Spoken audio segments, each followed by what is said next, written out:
everybody, to another week of F Buddies with Mike and Andy. Mike, Wendt, Andy Ferg. Of course, the F is for food. We are the food show you deserve.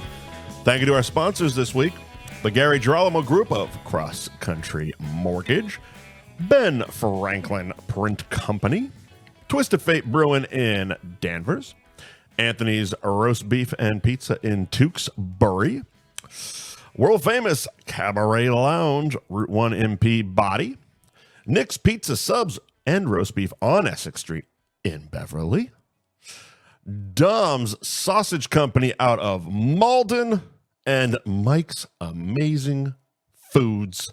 Thank you for sponsoring this program. Andy, how are you? Mike, I'm all right, but let's not bury the lead here. All right. It's your birthday. It's my birthday. Happy birthday, Mike. Happy birthday to me. The spry young 55-year-old, like we all know. Christ, I feel like 72. Attaboy. So you're going to work on your birthday? People don't work on their birthdays now. I mean, look, say what you will. People take a month of their birthday off. Look, last week, the bosses wrote you up for the Joe sponsorship thing. This week, they're making me work on my birthday. These motherfuckers have no respect for talent. Pieces of shit. Yeah. We also are the hardest working goddamn podcast in the business. We're the hardest working show in slow business. Holy shit. Because we're retarded, kid. We're a little retarded, kid. Before we jump into it, I am drinking the last. I feel like in Ghostbusters, this is the last of the petty cash. This is the last of my Twisted Fate. Heart on my sleeve. American Pale Ale 5.6. Dude. I am drinking something I found in my beer fridge that we had last week, and I was called a pussy for not really being afraid to drink it. It's a Twisted Fate collaboration with Time and Materials Brew Company called Fortune Favors the Bold. It's the Habanero Stout. Oh, well, no, you were called a pussy because you said it instantly gives you heartburn, and me and Dom drank it, and we're like, I don't get it. Well, I mean, maybe it's mellowed too. Maybe it's mellowed because it's not that new. It was brewed months ago. Maybe.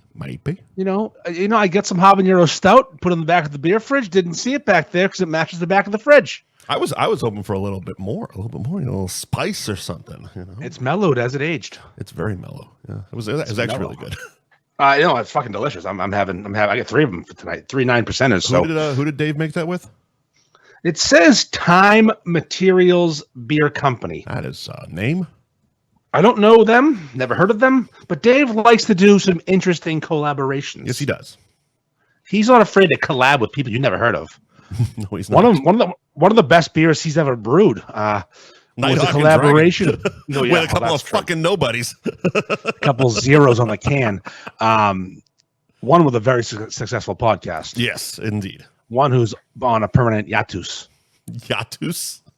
You don't watch Big Brother, but I do. No. And there was this little Brazilian, I think it was Brazilian, little midget dude on there. Mm-hmm. And he couldn't say hiatus. He said hiatus? He called it hiatus. My favorite person ever in the show's history. Hiatus. They take more fucking hiatuses than anybody I know. Yeah, they put the high in hiatus. Yeah. Well, actually, Jumptown does that because his podcast is over too. But what was I saying? I don't know. Hiatus. Oh yeah, no. I remember Dave did a collaboration. Oh yeah, making beer with nobodies. And he fucking this guy was a home brew with a YouTube channel. And him and Dave each brewed the beer separately with the same ingredients. See whose was better. I'm like, it's not gonna be cool. Dave. Put the beer in my fucking glass. I don't care. It's gonna be delicious because Dave knows what he's fucking doing. Right. Twisted Fate Brewing. There's a extra something for you. There you go. Come back from your European trip. Well, something extra for the effort. I wonder if he was listening over there across the island, across the pond. Well, I'm only going to say no because our shows from last week didn't go up till today. That's right. I'm going to do a big post all 3 shows to show how hard we work. Here you go. It's not just 1, 2. It's 3 fucking shows because we were at Dom's Sausage Company last Tuesday. Yep. Hanging with the Dominator himself. Yes, sir. 8th generation fucking 12th generation sausage maker. Yeah, big sausage guy. domsausage.net, which you can hang dong if you want. Accepting submissions. We like them multicolored. We talked about that. You're going to have to buy the domain at this point. I already bought them all. GoDaddy.com is very confused as to why I'm so interested in someone named Dom's in their sausage. What's this guy doing? It's domsausage.gov, domsausage.net, domsausage.porn. Now that's the one I'm going to put the good stuff on. Domsausage.porn. Jesus, that should be our fucking website. It should be. Dom Sausage. That'd be hilarious. Buddies.porn. I thought it was Wicked Bites, YouTube, / Wicked. That's YouTube, yeah, / Wicked Bites. Yeah, / Wicked Bites course. So that was on Tuesday, which was fantastic. We'll get to that in a few minutes. Great time. But then on Thursday, we did a second live show in 3 days at the world famous Cabaret Lounge in Peabody. I would say sloppy seconds is a good way to describe it. Oh, it's a great way to describe it. Yeah, it was sloppy, and there was a second time there. It was so. I had a blast doing the show. Yeah. And this next sentence is no knock on the Cabaret because I love the Cabaret, and this had nothing to do with them. Right. But that might have been the worst time I've ever had at a strip club in my life. I need to go back without microphones and cameras and a stack of ones for redemption. I mean, that's kind of become our thing. It's like we show up, we work our asses off, and then it's like we stick around for maybe a half hour afterwards because it's like, I'm tired. But I was there for a while. It wasn't. You weren't there that long. You left before me. We finished. I got home at 11:30. We finished at like 9. Yeah, that's actually true. So it was. I pulled a great trick. I posted. We talked about it last week, but I was dropped off at the strip club by my wife. Yes. Say that sentence and be serious. Not many people can say that out loud and make it okay. Work. It was for a job, but she would drop me off at my Christmas party too. She's not afraid. My wife trusts that I'm not going to be fucking strippers. Right. She also knows, unlike some adult men who were there, that strippers aren't trying to fuck me. But she's also been there, and yeah, she's not. Yeah, she knows what she's not worried. Places were. No, she's fine. But yeah, oh my God, there was some that fell in love instantly. There was one particular person who never misses a live show. He's a great supporter of us. He came there. He came there looking to buy a shirt from me. Wondering if I brought shirts to sell. Okay, I didn't bring any adult men's size shirts to sell. Get some women's tanks, brother. I was curious as to why, and he has a new job, and his job requires him to be around seafood. Okay. And he didn't have time. He didn't have time to go back to his house and change. So you wanted to buy some clothes. He could have bought a Cabaret shirt in 3 seconds. We wanted to buy a beef shirt from him, which is fine. I would have sold it to him if I had it. I just didn't bring any. Right. So he smelled like fish, is what I'm saying. Shocking that he didn't score that night. Well, let me finish now. The shirt he wanted to buy, he didn't ask for an XL or a medium or a large. He asked for a 3X. Sure. He's a big fellow. He's tall, very tall, very big, very large man. That's your demographic, pal. Sure, yes. No, of course. They capsized the boat in fucking Portsmouth today. My people, they out there capsizing boats. Mm-hmm. So I'm painting this picture to you now. A man who smells like fish who wears a 3X shirt. This man said to me out loud with words, "Ferg, it's crazy. There's 2 strippers fighting over me." It's crazy, man. And I said, you're almost as old as me. He's not that much younger than us. Right. You haven't learned that the strippers aren't falling in love with you. They only want your money for that moment. Unless you have lots of money, then they'll take more of it from you and treat you nicer. And then they'll ask you to come back with more money. Yes. And put weird shit in their toes. We'll get there. There's a sliding scale of how in love a stripper is going to get with you. I was telling that story at work today, and someone walked by, heard it out of context, and was just like, "What the fuck are you talking?" I'm like, my other job. I have a weird life. Don't ask questions. Leave me alone. I spent 10 days enjoying life. Now I'm back. I mean, I when I was like 21 or 22, you first get a taste of a strip club, not even the Cabaret, like a different one. Yeah. I say better, but it's not better. It's just different. Different. Like you go to Tens or the Squire or the Banana or one of those places. The women are much friendlier and seem more like prostitutes. Well, we've said it, and we said it on the show. Like the Cabaret feels like a bar first, just a bar with naked people. Yes. You know, and it's like there's no problem calling it a strip club, whereas other places like we're a gentleman's club. It's like no, you're not. No, you're not. No, you're not. The sweaty water bill she's pulling out of her crack means you're not a gentleman's club. I'm going to tell you right now, there's a man in the bathroom bumping a rail off the back of a toilet that's going to walk out with a $100 bill in his pocket and get a lap dance from some Czechoslovakian chick who's going to jerk him off. It's true. There's nothing gentlemanly going on there. Also, like you said, sweaty bills and vaginas. Yeah, exactly. People have machines that shoot money at girls. There's no gentlemanly way to do that. People throw money. And also, the way people do strip clubs now, I hate it. I was trained in this newfangled way of strip clubbing. Go on. You walk up Yeah. with a fan of money, you know, Gotcha. $10 probably. I think I know where you're going, but keep going. You make sure you don't sit down. Never sit down. Make sure she sees you have that money. Yeah. And when she comes over to do a little move, you throw it at her and walk away.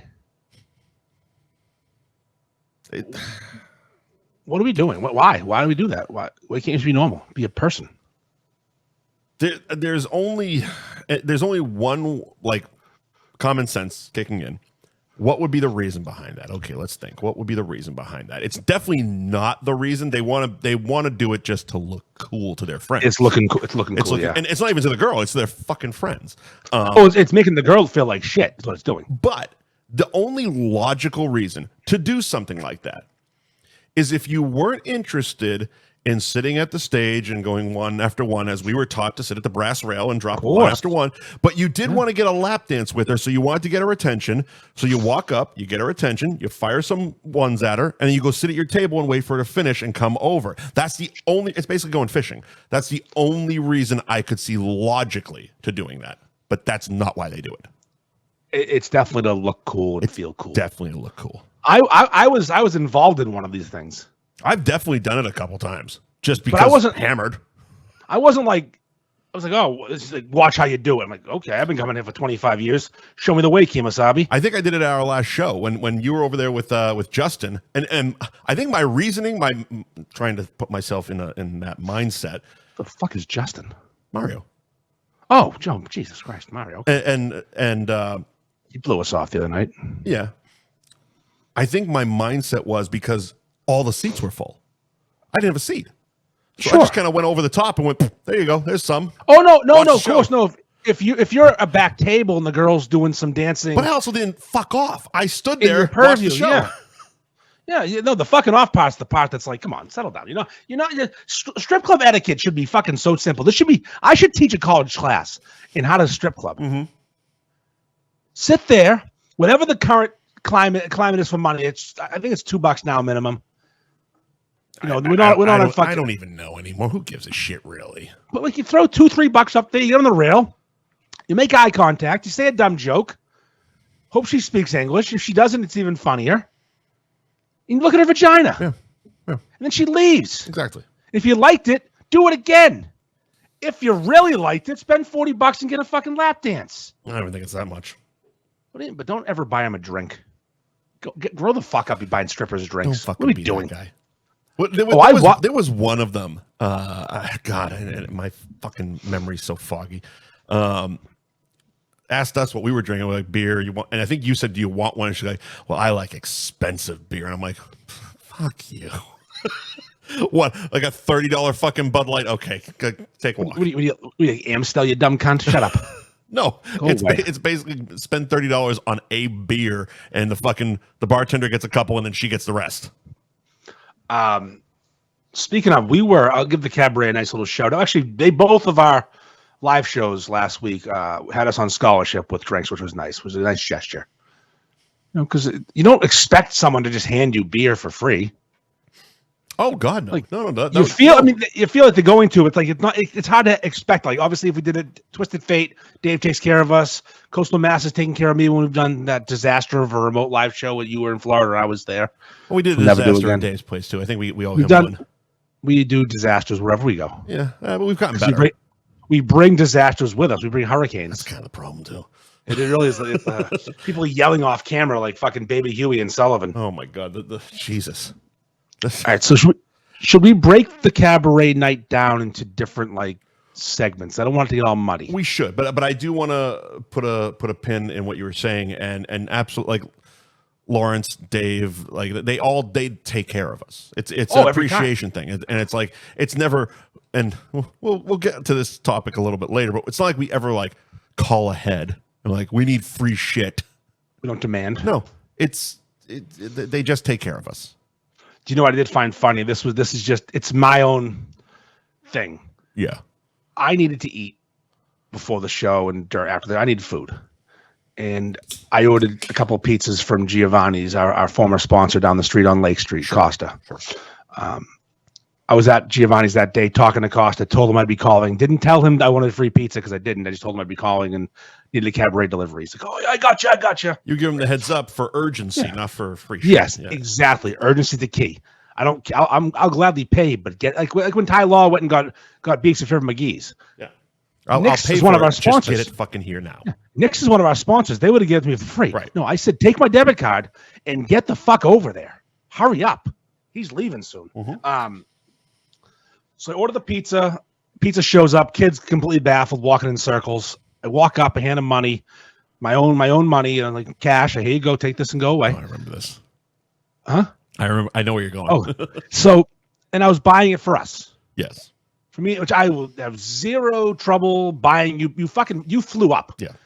Here's some pizza. You know, I have no trouble ever thinking of not buying you a slice of pizza or a couple slices. And Will, who was there to help us, holy shit, like was super helpful. Will was probably the best producer we've had. Everything Jerry wasn't. Yes, exactly. Will was doing the Jerry job like meticulously, way more than I expected. He was on Willie on the spot. Yeah, exactly. Plus, he was a great producer of a show fighting with guests. He was. He also doubled as security when they almost knocked the goddamn cameras over. It was just funny. So it's like, hey, I ordered a pizza for you, me, and Will. A couple of pizzas, and then the fucking scourge of people, strippers, people that work there. I think I had a slice. I didn't buy it for the fucking class. I bought it for the people performing, right. And I would never expect someone to buy us pizza, but it would have been cool if we had pizza. Right. And I'm like, fine, they didn't. No one gets pizza. I'll get us some pizza. I can order some pizza. But then the girls who are going to come on stage and then yell at us afterwards are eating the pizza. Yeah. And I get trapped. Remember, I was locked in watching two people eat our pizza and I couldn't move. There was a lot of that going on. Like I was trying to set the goddamn thing up, and there was just roadblocks constantly. And I'm like, go away. Like move to any other spot of this fucking club. It's a big place, and it wasn't. And we were struggling with the lighting of the fucking camera, and I'm fucking starting to sweat. And Will was working on it as well. And it's just like, can you just go anywhere else? Stand anywhere besides else. Right where I have to be. And we actually got there early, and we still barely made it on time. Yeah. So that was an interesting sidebar that I was feeding the employees of the cabaret, which was, wasn't my plan. I barely got any pizza. Yeah, barely. So and then the plan, because George we knew was bringing pizza. Yeah, but not till later. He brought like 12 pizzas. Hilariously, again, I think I got 2 slices out of 12 fucking pizzas. And then shouldn't forget to mention Adam's cock and balls delivery. Shit. That was actually good. That was hilarious. That was fantastic. That was actually good because that was the most food I ate all night. So if you didn't see the picture, Adam from Anthony's in Tewksbury, again, one of our wonderful sponsors, sent a beef Beano, which is the 18-inch beef sub, with 2 junior beefs positioned at the base of the sub to resemble a giant cock and balls. It looked like a big old cock and balls. Because Adam, our friend Adam, is very much a pervert like us. Yeah, of course. I mean, his Venmos to me are sexual in nature, aggressive, borderline harassment. I told you, like one time I was going there to get money and lunch, one time, and he said, "My wife's there alone. Please use protection." I'm like, my man. Not don't bang my wife. I assume you're gonna bang my wife, so at least wrap it up and don't give her fucking feline AIDS or whatever the fuck kind of disease you're carrying. I was quick enough. I'm throwing the fucking cock and balls up on the Facebook right now. Oh, good.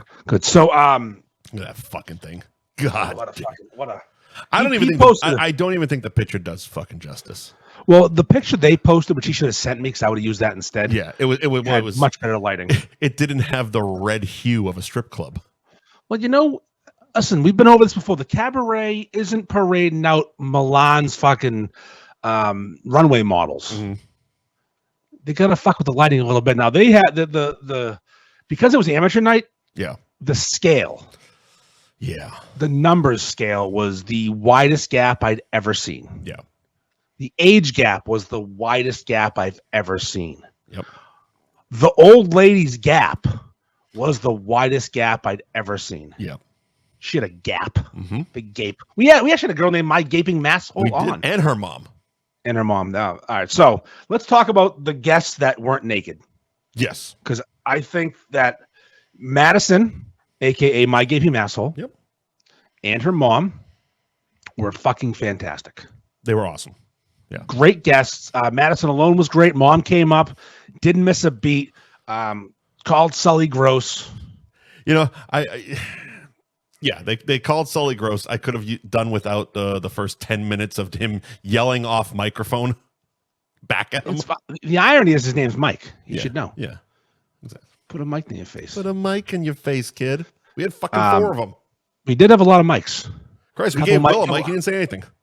He was, oh boy, him and D-Fran. Holy shit! Stage fright city. Will was the reason I gave Will the mic is he was doing okay. He was getting killed by Festa, but he was not dying. He was punching back. He wasn't doing. Second, the mic got in his hand. You're fat. Good job, killing it. Okay. But again, you're going toe to toe with Festa as a killer. Well, that was just it. We should have given him the mic right away because he was going well.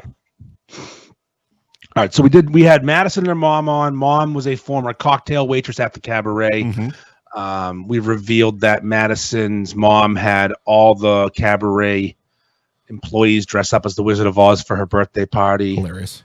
I gotta say something though. I mean, I've been following her for a while. Yep. And she gives off this gross hot vibe. Okay. Like she acts a little disgusting, a little dirty, a little like she's ironically wearing granny panties and weird socks, and she's not trying to be some hot influencer. Right. She's doing her own thing, and it's different. Which I think works for her. Better looking in person than I expected. Well, she's a very pretty girl. Yeah, but I didn't. Yeah. She does a lot of weird shit. You're like, Well, I think you get distracted by all the other stuff. But it was so the backstory with her was she went to Bill and Bob's, did a photo shoot. Yeah. Her mom took the pictures. Hilarious. Which is just a layer to that story that I love. Yeah. And Mike Sullivan called her gross in the comments. Yep. He tried to backtrack by saying he was calling Bill and Bob's gross, but he was saying she's gross. Yeah.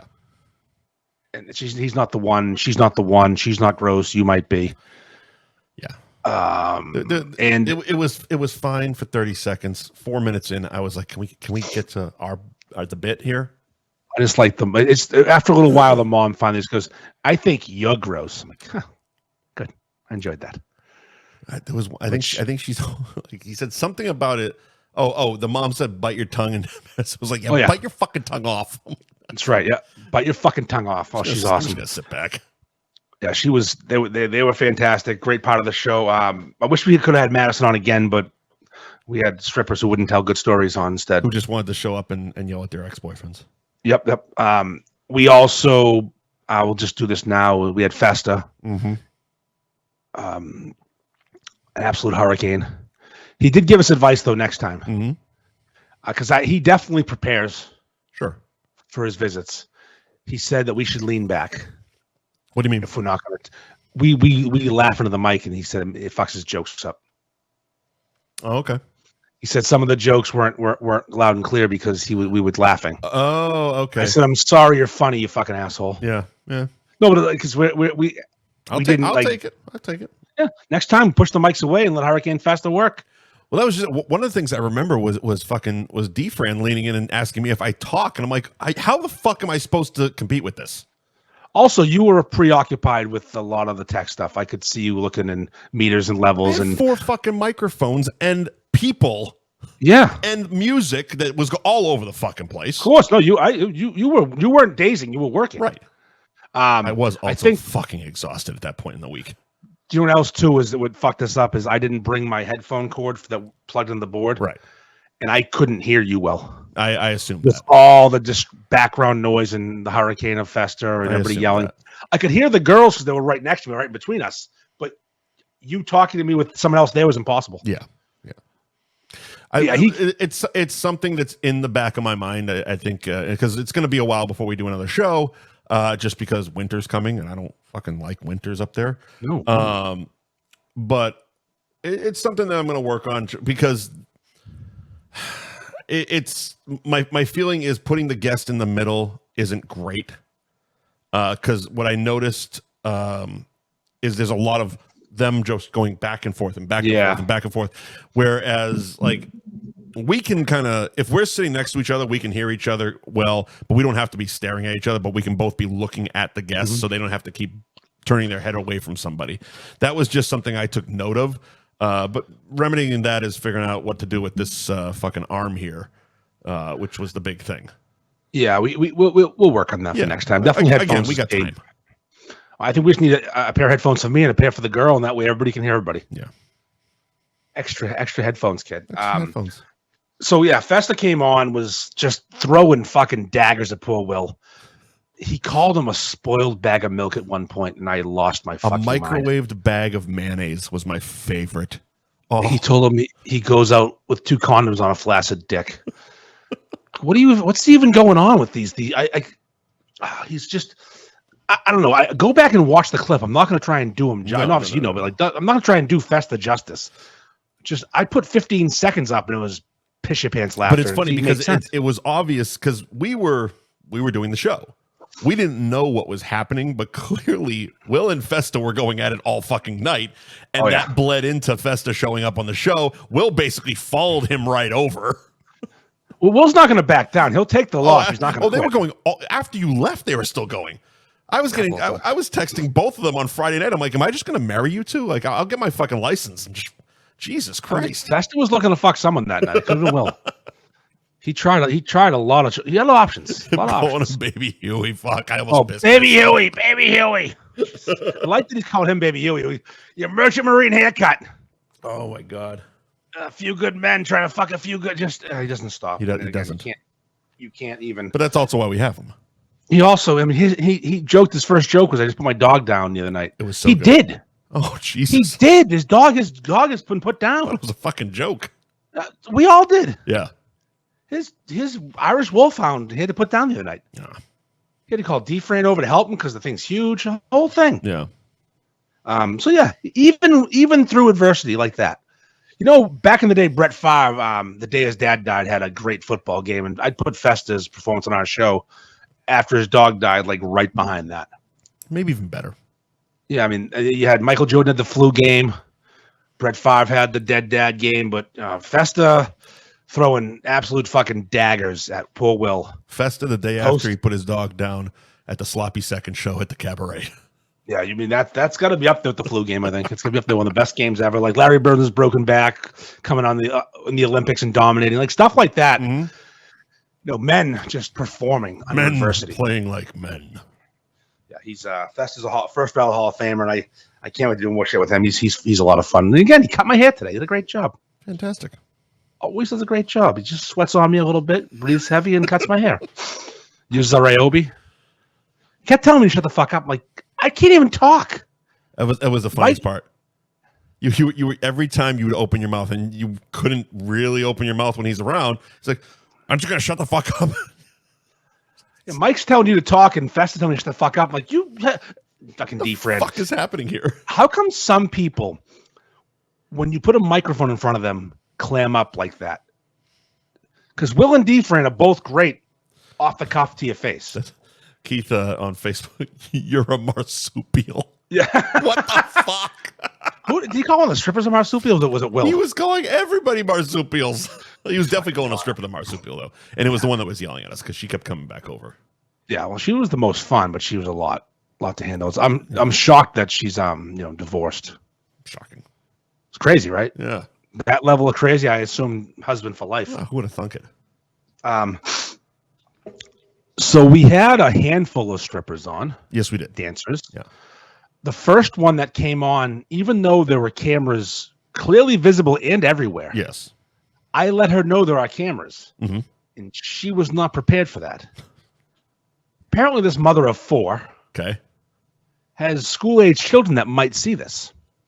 And I said, how old are your kids? And she said, the oldest is 13. I said, that's getting into our territory. Like, I'm not saying we cater to a 13-year-old, but I do know that a couple of years ago when my daughter was 15, her friends knew of the show. Sure. And kids have older brothers and older sisters, and people know each other's moms. I said, there's a possibility this might get back to your family. It happens. So if you don't want to come on, I understand. Yeah. I don't want to cause strife with in your family and cause your kid to get ridiculed. So I gave her this easy out, like, oh, I'm not going to do it. I'll still do it. I'm like, what? Game on. Why do you care? And apparently, this one, her bucket list was to dance. Yeah. At some point in her life, and I think she was around 40. And she did a cabaret amateur night set and fell in love with shaking them tits for money. Mm-hmm. I assume she fell in love with the money because the money's pretty good. Right, exactly. And she was hired full time. It's great. And if Lawrence you don't mind is like, nights, the hours don't suck either. Yeah. Lawrence is like, here, you have a shift now. Yeah. Every Wednesday. But she had only done, like, this was her 5th shift ever, including the amateur night. Ever, yeah. She was fresh as a daisy in the strip club world. Not in person in real life, but as a stripper. Which on paper sounds fun, but for story time with Mike and Andy, it's slim. She had nothing for us. I'm going to say during the first episode, never once did we usher a girl off the show. We did it almost every time this on. Almost every time. I got good at it. Yeah. I was lying saying, I think they just said your name. You must be coming up soon. I didn't hear DJ's name again, Sid or something? I don't fucking know. Tony, Bob, fucking Jim. I call me a Bub or Chief or Ace. Like, I think they just said your name. Did they? I go, I think so. I don't know. You don't want to miss chance to make some money. Yeah. Hey, thanks for coming on. And they'd like, oh, get the hint. Yeah. I would say I think we had two. Mm-hmm. 2 dancers that came on that were worthwhile. And one of them was from the last show. Yes, Sierra. She actually led off the last show. She brought the piss to the party the first show. And you know, God bless her, brought new material to this show. Can you imagine, like, every girl, like, didn't piss in cups anymore? Like, all of a sudden, that's not a thing. Not only that's not a thing, they were really taken aback that we were asking about it. All you asked about is piss. Yeah, every girl here talks about it. I got really kind of, I don't know. I don't want to say berated. That seems a bit extreme, but spoken to after we were done about how, like, you need to lay off the piss, and I'm like, you need to lay off the piss. We would never have asked that question if we didn't find out. Girls talking about drinking, serving piss.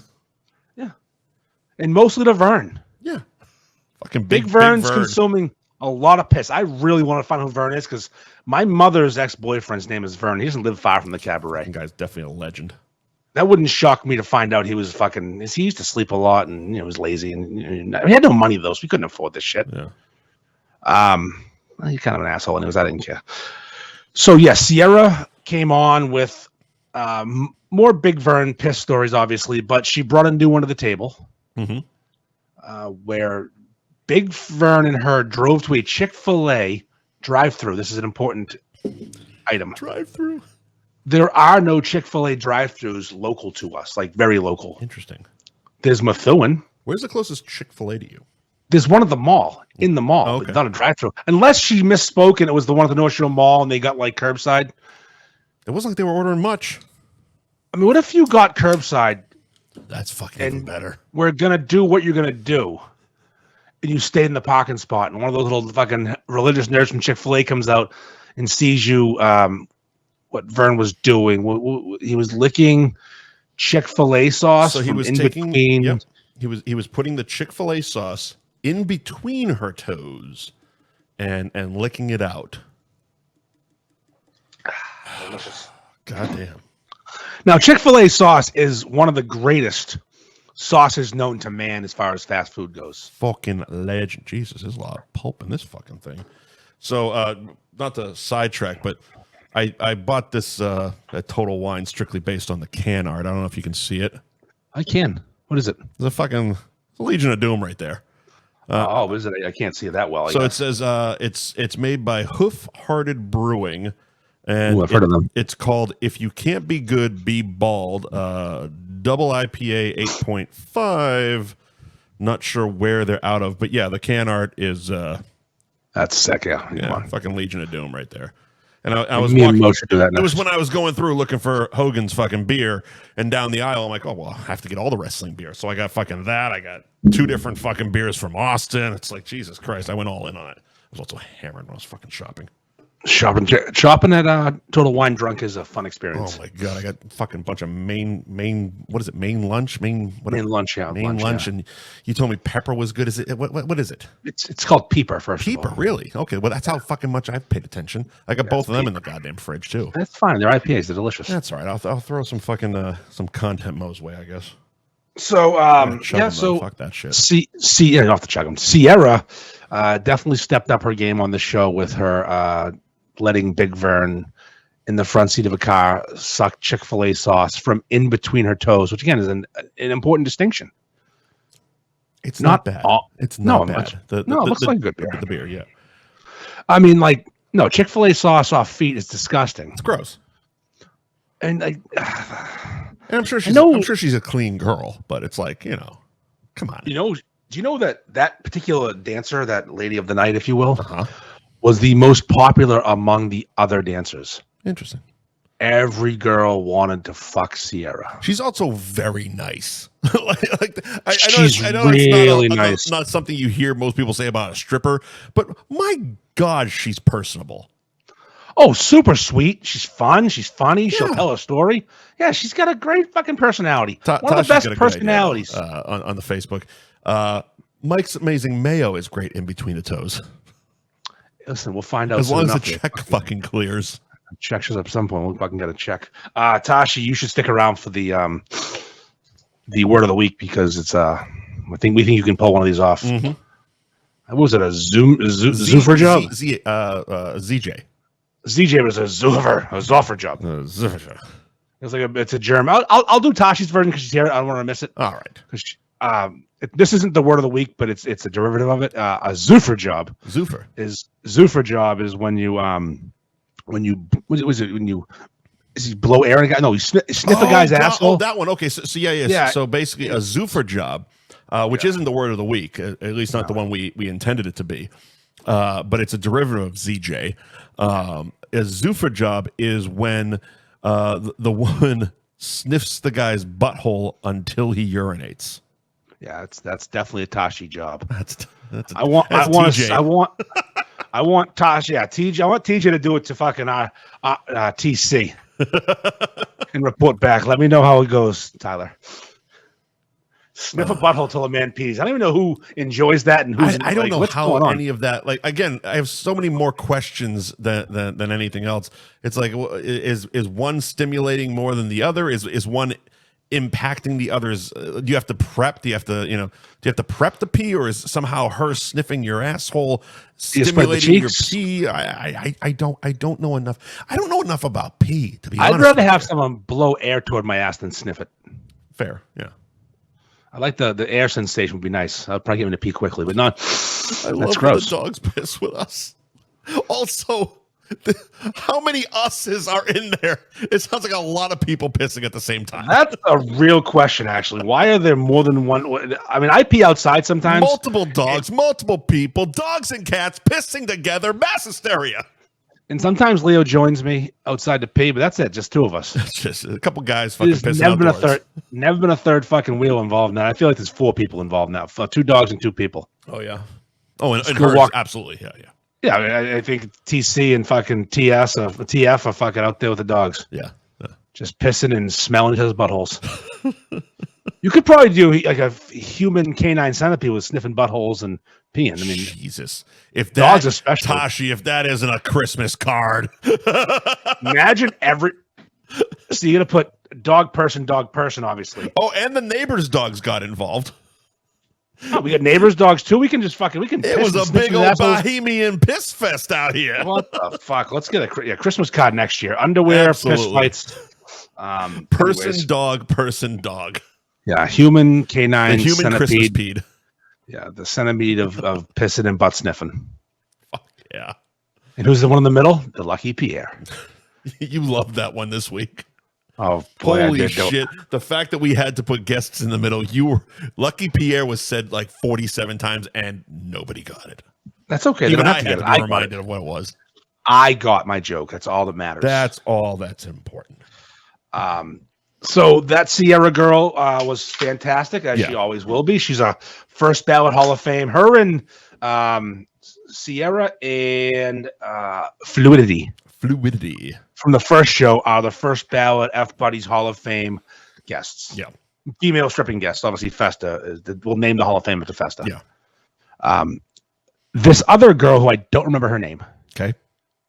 Was the other good guest we'd have. I think she was decent. I wouldn't say she was great, but she did refer to herself as her old nickname, which was a Velcro ass. Yes, it had something to do with horse riding. Yeah, because then you said you mean dressage, and I called you retarded. I just watched the South Park episode. So I don't know. She did horse jumping. Yeah, exactly. That's what called something that's else. what it is. No, it's fucking called dressage. No, dressage is when they frolic around. No, they go over little. They don't jump high, but they kind of prance around and go over little fucking jumps. And the women wear outfits. It's a whole fucking game. No, she's a horse jumper. Does it? He wears no shirt though, so he's extra sexy. Exactly. That's what we're talking about here. So the way that got brought up though, tits out, bouncing on a horse, full send. I said to her she needed huge tits for this to work. Yeah. Though. Shouldn't have it. If she wore like the riding pants and the boots. Yeah, we broke this down with her. In a thick fucking nice brow with big tits on a horse. Yeah. Million followers. Yeah. But the reason this got brought up, I decided to ask an actual question because the girls were being kind of useless. There was a lot of the phrase "I'm not going to answer that" was said too many times for a show like ours. I wonder if they were given warnings from the last episode. No, I know exactly what it was. The one that had a problem with us basically poisoned the well is what I'm thinking. She's also the one that told the best story. She's the hot one, isn't she? In that same one? It's the one who flipped off her ex-boyfriend, said she was going to jail, and then she yelled at me later. Isn't that the same girl, the horseback riding? No, I don't think so. Oh, okay. So that's my confusion. I thought it was the horseback riding girl. Okay. But I said to the horseback rider, I said, "Hey." She said, I think she basically said all they want to do is talk about piss. Well, yeah, that's what we want to talk about. Well, we got spoiled. 16 fucking girls talked about piss without us pressuring them to do it. Money drops, piss, walking men around the park. None of these stories came out this week. I just need fluidity. No matter wherever she works, I'm going to do a live show there. Such a good fucking name. Great name, interesting looking. Like not traditionally hot. Yeah. But it all put together worked. Look, the fact I could get the word dressage out and I can't get it out right now, dressage. You should just give me points on that one. I called you retarded. You did. Deservedly so. But I mean, look, at least I didn't say Granite State of fucking what, New Hampshire or Rhode Island? Rhode Island. Yeah, the Granite State is New Hampshire. Granite State. And I was so proud of myself. Oh, the Granite State. Dynamite drop in, Mike, and everyone's staring at me like, you're a fucking idiot. Yep. Dead on. Balls accurate. Literally the state above you where you lived your whole life is the Granite State and ain't Rhode Island Dumbo. Whatever. It's shit on my mind. So I tried to ask an actual question because I wanted to get something out of these drips. Yeah. And I said, before you danced here, did you have any like formal training in dance to get you ready to strip? And her answer was horseback riding. Yeah. Then she answered the question afterwards, and it was all this stuff. I'm like, where didn't you lead with the fucking tap, jazz, and ballet? How did horseback riding make you a better stripper? Prostitute, yes. Horseback riding, prostitute, those go hand in hand. But for stripping? Yeah. And then we found out that she couldn't be bucked off a horse. It's a good girl. Her dad wouldn't let her do rodeo.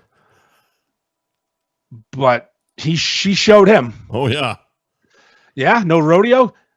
These are my tits. Everyone gets to see them tonight. Okay, Dad. Yeah, I can't do rodeo. Okay, now I'm going to be a fucking stripper. Something tells me that relationship is not as strong as it once was. I feel like it might not be the most strong of the relationships, but she was good for us. You know, she was great for us. I enjoyed it. She looked like Wonder Woman, first of all. Okay, I think we are thinking about the same girl then. Yeah, she did a heel turn real fucking quick. Yeah, I know. She came on twice. That got cunty at the end. That was the one. Yeah, she was the one that poisoned the fucking well, in my opinion. Yeah, I think so. Yes, because yeah. And also we couldn't get many of the regulars. We got mostly amateurs. After all, it was amateur night. Yep. One of the, I'm going to say in quotes, amateurs was 51 years old. She'd be a hot rodeo clown. Should be a hot rodeo clown. Yeah. 51 years old. Yeah. On year 33 of dancing, but she's at amateur night, so this doesn't make any sense. It sounds like at this point she's semi-retired. It's kind of like a radio person that does a podcast. They're semi-retired. Okay, so you're doing amateur night, right? Yeah, this is amateur night. Yes, this is our amateur night. So you show up once a week, you collect some money. All is right.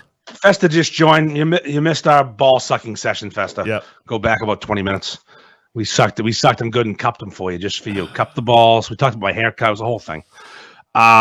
The 87-year-old dancer. That's right. She's all the gravy. So Lawrence is all excited to bring her up. Like, I got this girl.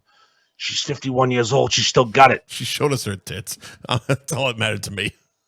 Showed us her tits in person and via picture on her phone, because apparently she downgraded from a double G double E to a double D. Correct. The best part was she was telling us this story, couldn't find the picture of her old tits on her phone, and then like an hour later, I think both of us have probably forgotten about it. She comes running up, look, and it's just two huge fucking tits on her phone, and then just pulls her out, and I'm sitting like, don't be on camera, we can't get fucking kicked off of Spotify. Nope. And then I asked the poignant question, because I'm a journalist. Of course you are. How'd your nipples get so small? And she told me. Was that by choice? Did you pick them out of a fucking book, like a catalog? I had the side by side. She had huge nipples before; they're not so big anymore. Mm-hmm. She had them reduced. I go, they can do that. Holy shit! They can reduce nipples. Interesting. We got AI smaller nipples. We're coming for it all nowadays. Fantastic. So one of the women, I'm going to say, if not the hottest woman in the building that night, tied for first. Sure. She didn't come on the show. Tall blonde. Yep. She did the old, I'm a stripper and I'm going to make you feel like I want to fuck you game with me while I was sitting with George and Harry. Okay. On the rail. I know the game. I don't play the game anymore. I know the game. We all know the game. Yeah. She's smiling and winking like, listen, we're not going to fuck. You want money. I don't have money. I'm not giving you money. Leave me alone. Yeah. She comes over.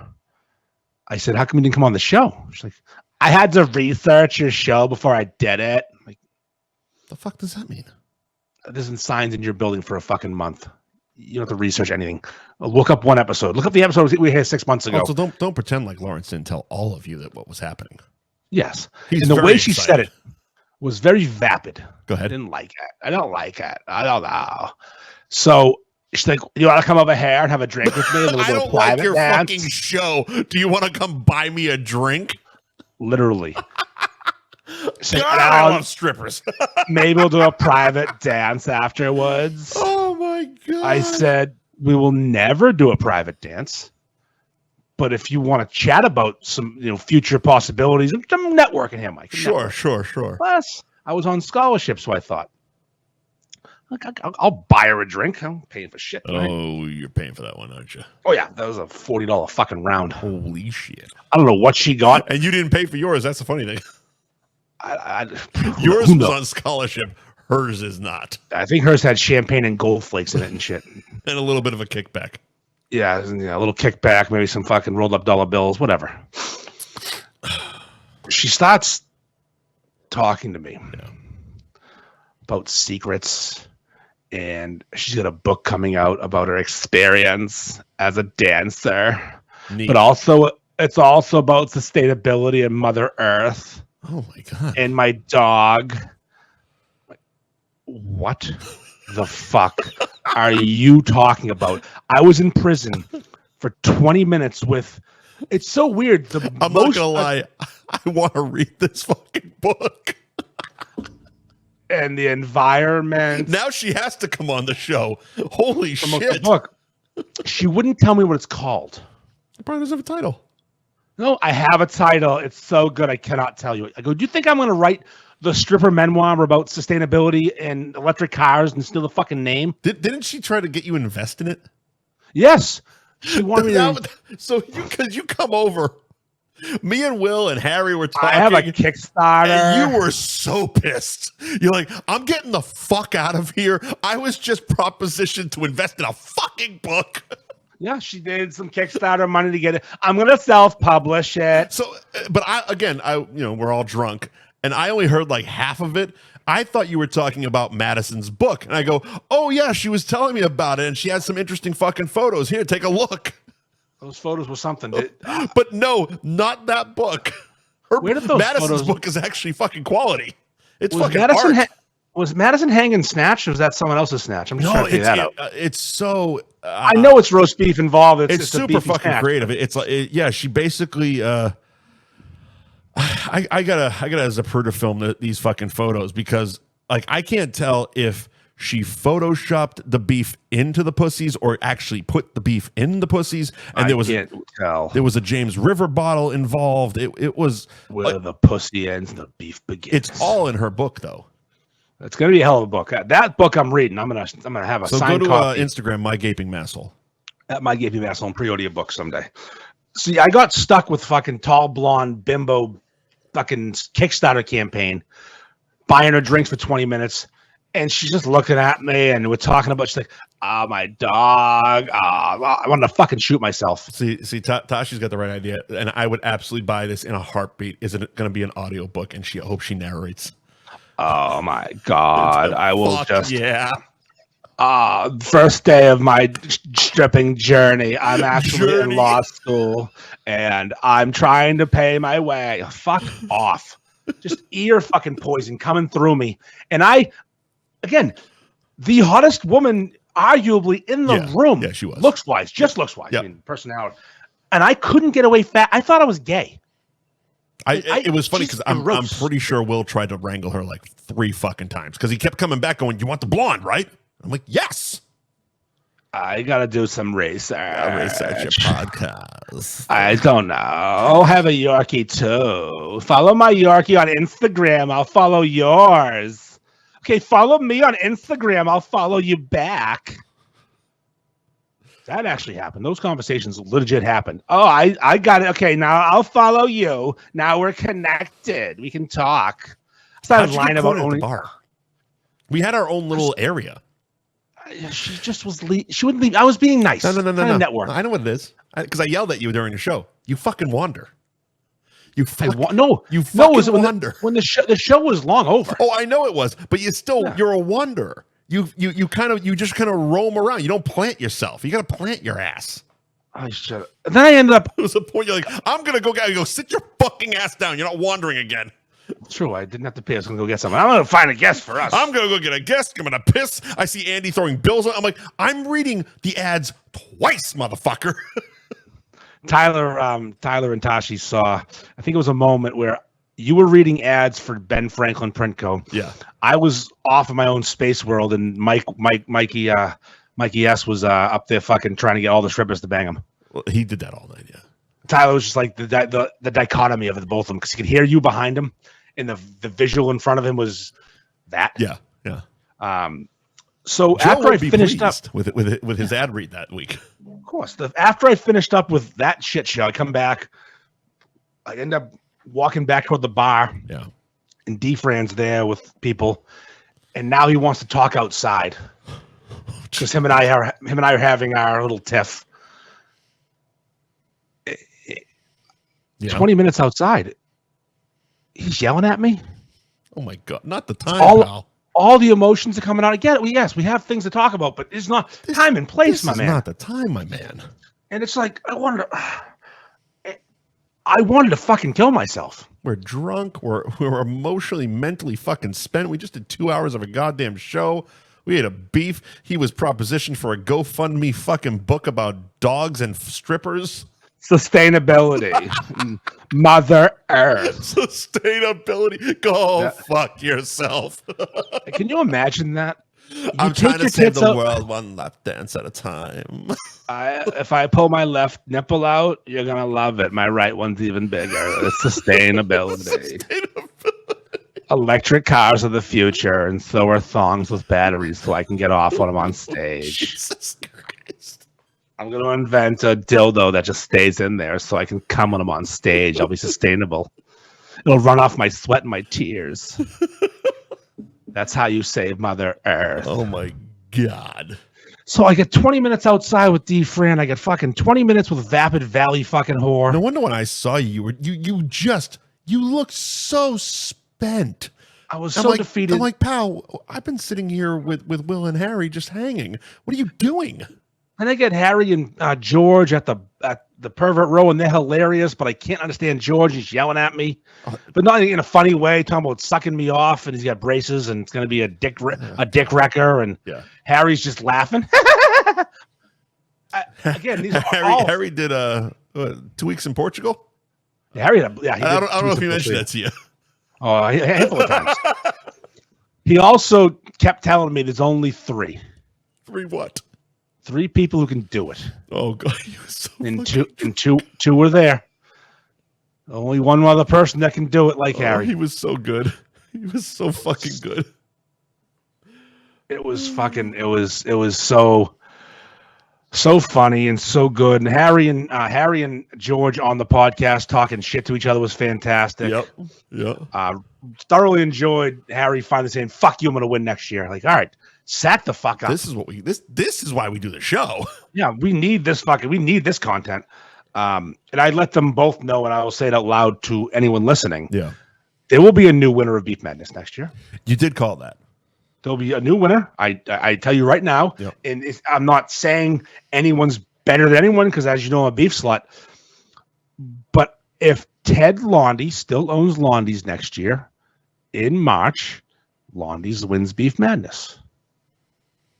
That's we'll see. Just how it's going to be. We'll see. I hear people. They're saying, "Watch out for those CNS footsteps." Oh, the footsteps of CNS. CNS's only issue is its location. Sure. But Nixon Burlington. Nixon Burlington's on the come right now. Jumptown's Test Kitchen's throwing fucking high 8s once in a while. Yep. But there's a lot of places worthy. I just know how these things go. I didn't know. And I also know Jumptown was out in Tewksbury. I was so pissed. He's not in Tewksbury. He's out way further than Tewksbury. Wasn't it Tewksbury? That Country Club's in Tewksbury, right? No, it's go to Tewksbury, then go 20 more fucking minutes. Wherever it was, I remember because I was gonna go out for his fucking birthday, and I'm like, and I put it into Google, the Country Club, and I'm like, motherfucker, that's way too far of an Uber for me. It is. It's way too far. It's silly. Way too far. So Jump. I was actually planning to come see you for your birthday, but I don't know. His beef looks good. His beef do look good. He's improving. Do you know what he's doing? Do you know what he's doing now? What? You know, beef shops. I'm going to tell you a secret, Jump, because you said it out loud in the review. So I'm not going to act like it's a secret. When Heidi went out there for that, which shocked the fuck out of me. The one you wrote, right? AI Heidi showed up for that fucking out of nowhere. Yeah, she got the script from Andy Ferg. I emailed it to her. Mm-hmm. Jumpy boy. Mm-hmm. I shouldn't have said that. I fucked up my whole game. What Jumptown is doing special with his beefs? So a lot of places used to use this Frymax oil that coat the beef in Frymax oil. That's the old school way of roasting the beef. Frymax oil? It's like basically fry later oil. Interesting. But it's not oil. It comes out kind of solid. So when you put it in the fry later, it melts and becomes the fry oil. Okay. So they would take like a handful, like a clump of it. Yeah. It's almost like a Crisco consistency. I was gonna say almost like a thick, like what you would like a thick butter that you would like put a big tomahawk steak in. Yeah. So that's the old school way of doing it. Supremes did it forever, and all the old school places either do it still that way or used to do it. Interesting. Okay, Jump doesn't. He's taking it a step further. Go on. My man Adam Jump Town, My man, is reserving bacon fat. Okay, that's what I thought I heard. Yes, and I putting thought I saw bacon that. fat on the roast before he cooks it. Now he cooks it low and slow because bacon fat doesn't have a high smoke point. Right. Not to get technical, but if he cooks it low and slow, it's going to just melt and become this flavor bomb. Yeah. No, when I heard that, I'm like, that sounds really fucking good. Do you remember the Ron Popeil food rotisserie? Yeah. Set it and forget it. Yeah, the set it and forget it. Yeah. At one point, he had one. I think they shit canned the idea because I don't think it worked correctly. It was self-basting. Okay. Oh yeah. I remember the gimmick now. Yeah. He used to do he called it a standing rib roast. Big standing rib roast guy. Okay. He put the standing rib roast in the rotisserie, and as the juices fell down to the bottom, there was a pump that sucked them back up in, and then they basted it. Now it didn't work. In his contraption, that didn't work after like 2 tries. Sure. But if you could fucking figure that out with an oven and be self-basting with fucking beef grease and bacon fat, holy hell. Holy shit. Tell you what, Adam Jump Town. If you can fucking figure out how to self-baste your fucking beef, let me know. I'm driving to Nanabassamasamit Country Club. Wherever the hell that is. Yeah, next, if you figure that out, I'll take the Uber. Nashabashamit, out by Cohasset a bit, I think. Tosh. Yes, he is a self-baster. That night he was. It's a self-baster. I have 2 strippers are fighting over me. Oh, they're fighting over me, dude. I can't even do his voice.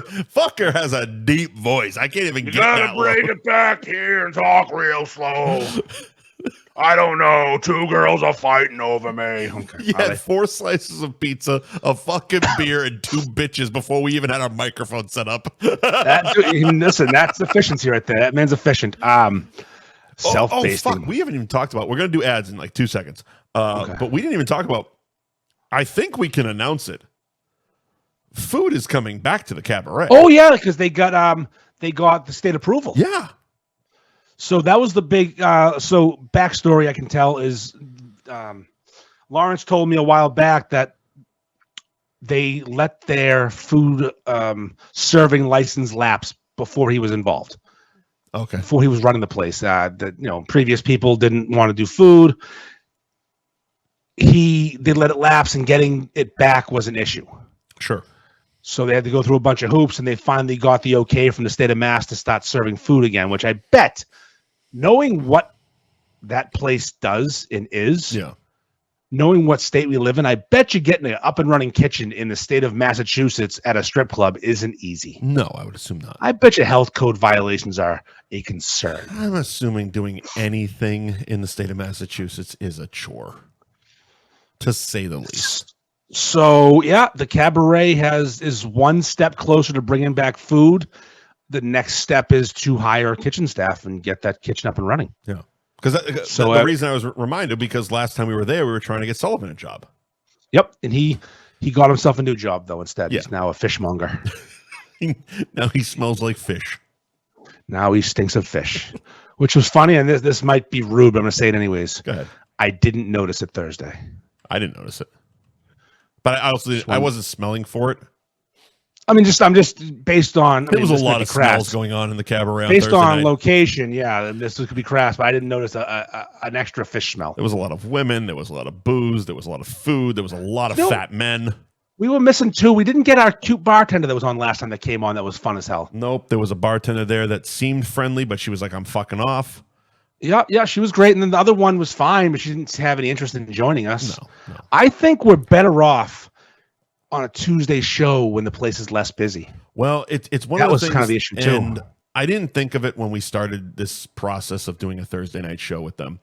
But in the past, having known a stripper or 2 in my life, the regular girls, the money makers there, aren't a fan of 2 things: amateur night and feature dancer night. Yeah, because those cost them money. The amateur night, the lineup is loaded with extra girls, and most of the people coming there are with those girls. 14 girls that night. And then the featured dancer nights, most of the people showing up are just there for them. So it's Bridget the midget. Exactly. So it's not like they're spending money outside of getting a Polaroid or whatever the fuck they're doing. Which they still exist, and we got Polaroids taken at the Cabaret. I was just saying, Polaroid. We had Polaroids. We had Polaroids taken. We were signing fucking autographs. It was fantastic. Madison made us feel awesome. But yeah, so I think going forward, we're going to do it on a regular girl night. I think we're going to do it on Tuesday, regular lineup, and request the ones we want. Because when we got there, a lot of the girls that came on previously were still there. And they all fucked off at 7 o'clock because of amateur night. Only a handful stayed on. Exactly. So we lost our. And they were also, and rightfully so, they were trying to make money. They weren't trying to fuck around with us.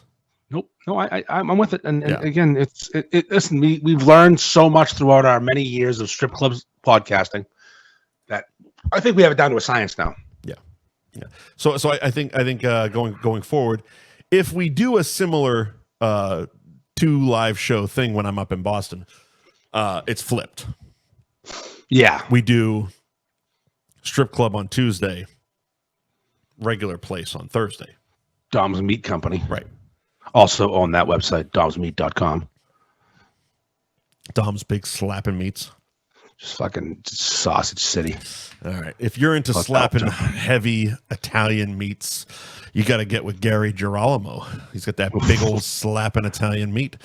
Gary Girolamo Group of Cross Country Mortgage. Buy and refi with Gary.com is the website. And on Instagram at buy and refi. Andy, please. Well, of course, it's a hot market right now. Hot market. It is a hot market. Now, I read something the other day that's going to make Gary happy and the home buyers happy. We're getting manipulated by the election, as you know. Inflation, that inflation word we've been talking about for months, is coming down. It's starting to plateau, as they say. Yep. Which means when inflation comes down or plateaus, that means rates can come back down. They raise the interest rates to counteract inflation. I don't know why that works, and it doesn't, but they say it does. So the rates are coming down. Time to start really looking for that fucking dream home of yours. Because by the time you get through the whole process of buying, looking, open houses, sucking dicks, home inspections, getting upside that really big fucking house. Yeah, just fucking get inside there and look around. Park your little bike in that fucking garage, Big Mac truck and all those things. And with some walking around money. So I think it's going to be a hot end of summer for home buying. Because, again, rates are coming down, and Gary is the man. When the rates go down, Gary goes down right on your dick. Right. Gary Girolamo. On your dick. Yeah, Gary Girolamo of Cross Country Mortgage is the man you need to buy a house, to refi. And now think about this, though. Straight to the balls. If you already bought your dream home, last year, 2 years ago, while rates have been high, when they come down, you have to jump on that new rate. Do not dick around and like, oh, should I? Yes, you should. Drop your rate to I'm at like 2% right now because I dropped my rate during COVID when they try to fucking fix the country by dropping rates. Like 3 point something. Yeah. Yeah. They're going to do it again. They manipulate the fucking rates. So once the rates drop, fucking call Gary, get a fucking quote. The rates are the rates no matter where you go. Right. But the boys at the buy and refi group of Cross Country Mortgage with Gary, Nufty and fucking Ramses and all those fucking cunts. They're phenomenal. Get with Nufty. Get with Nufty and get with Ramses. I call Ramses. Call Ramses. He's a fucking Ramses is a wonderful, wonderful large Dominican man. Really nice guy. He's one of my only black friends. He's Dominican, but I count it because he's dark. One of my only black friends. How many black friends do you have? Quite a few. I'm in Florida. Oh, that's true. I mean, I'm fucking down. I'm in fucking Massachusetts. It's like 4 black people here. You're not in Massachusetts. You're in fucking Danvers, sir. Holy shit. Holy white. Yeah. I mean, this is one of the most racist towns in America. But yeah, I'm not one of those people, but yeah. Get with Gary, get with Nufty, get with Ramses. Buy and refi with Gary.com is the website. Click on find free rate quote today or send him a DM at buy and refi on Instagram. Ben Franklin Print Company. 177 North Main Street in Middleton. BenFranklinPrintCo.com is the website. Instagram is at Ben Franklin _printco. Of course, if you mention F Buddies, you get 10% off your next order, kid. Of course, Joe at Ben Frank does all the t-shirts Andy sells. All of them, everyone. Actually, yeah, everyone. Yeah, pretty much everyone now. He's so much more. He'll fucking wrap your goddamn coffin if you want to. Yeah, you gotta order that ahead of time though. Well, yeah, you don't want to order it after you're dead. It's impossible. He'll wrap your truck, your boat. He'll do signage for your fucking storefronts. He did the Pete's signs, Pete's and Woburn. I was reached out to by a very large Instagram and Facebook group page. I mean, yeah, the people of Market Basket. Oh yes, yes, we know it, yeah, we know Amanda. Sure. She's not shy about that. And she's like, "Does Joe also do your stickers?" I'm like, "Yeah, yeah." Get some fucking people of Market Basket stickers printed, dummy. What are you doing? Like, you have like the most popular fucking page on Facebook right now. It's hotter than fucking codes. Fire. Yeah, get on there. Get on it. I do like supplying her with content, and people say, Ferg, what are you doing? Giving her free content. Fuck off is what I'm doing. I say that. Do you know how integral she was in the beef group in the beginning? Yeah. I have that girl so much fucking free content. Yeah, take it, enjoy. Yeah, she's fantastic. Second MVB ever. And hasn't seen my dick, so good for her. She's one of the few. Joe will also do your commerce. If you are a business who wants to get into selling some merch, doing some things on the interwebs, but you don't have a fucking clue how to do it, Joe knows how to do it. So go to benfranklinprintco.com and get a quote right there on the homepage. And again, if you mention F Buddies, you get 10% off your first or next order. Twist of Fate Brewing, 120 Andover Street. That's Route 114 in Danvers. As you know, it's behind or beside the Guitar Center, depending on your geographics, but in front of the Walmart nonetheless. And of course, twistedfatebrewing.com is the website. Click on Find Our Beer, where you can find out where Twist of Fate is being poured in bars or sold in liquor stores.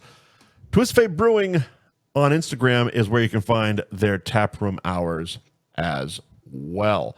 For instance, this week the tap room is open Thursday, Friday, Saturday, Sunday, and into Monday. Various hours for all. Just go to @Twisted Fate Brewing on Instagram. Just back from Europe, that Dave Panett. Yeah. So is Joe. Everybody's coming back. So is Joe from Ben Frank. It seems like our sponsors are having themselves quite a time right now. What's that time of year? I mean, shit. I'm back from vacation. They're back from vacation. Everybody's taking vacations. Right yeah, but jump on board to the F Buddies if you want to go on a European vacation. Fuck yeah. I mean, two of our sponsors just came back from European vacation. One of our former sponsors. That's true. That's true. We drove that business and sold that vacation for him. I believe that. I believe that. Now, of course. Why wouldn't we? And of course, he goes to Portugal. Fucking lunatic.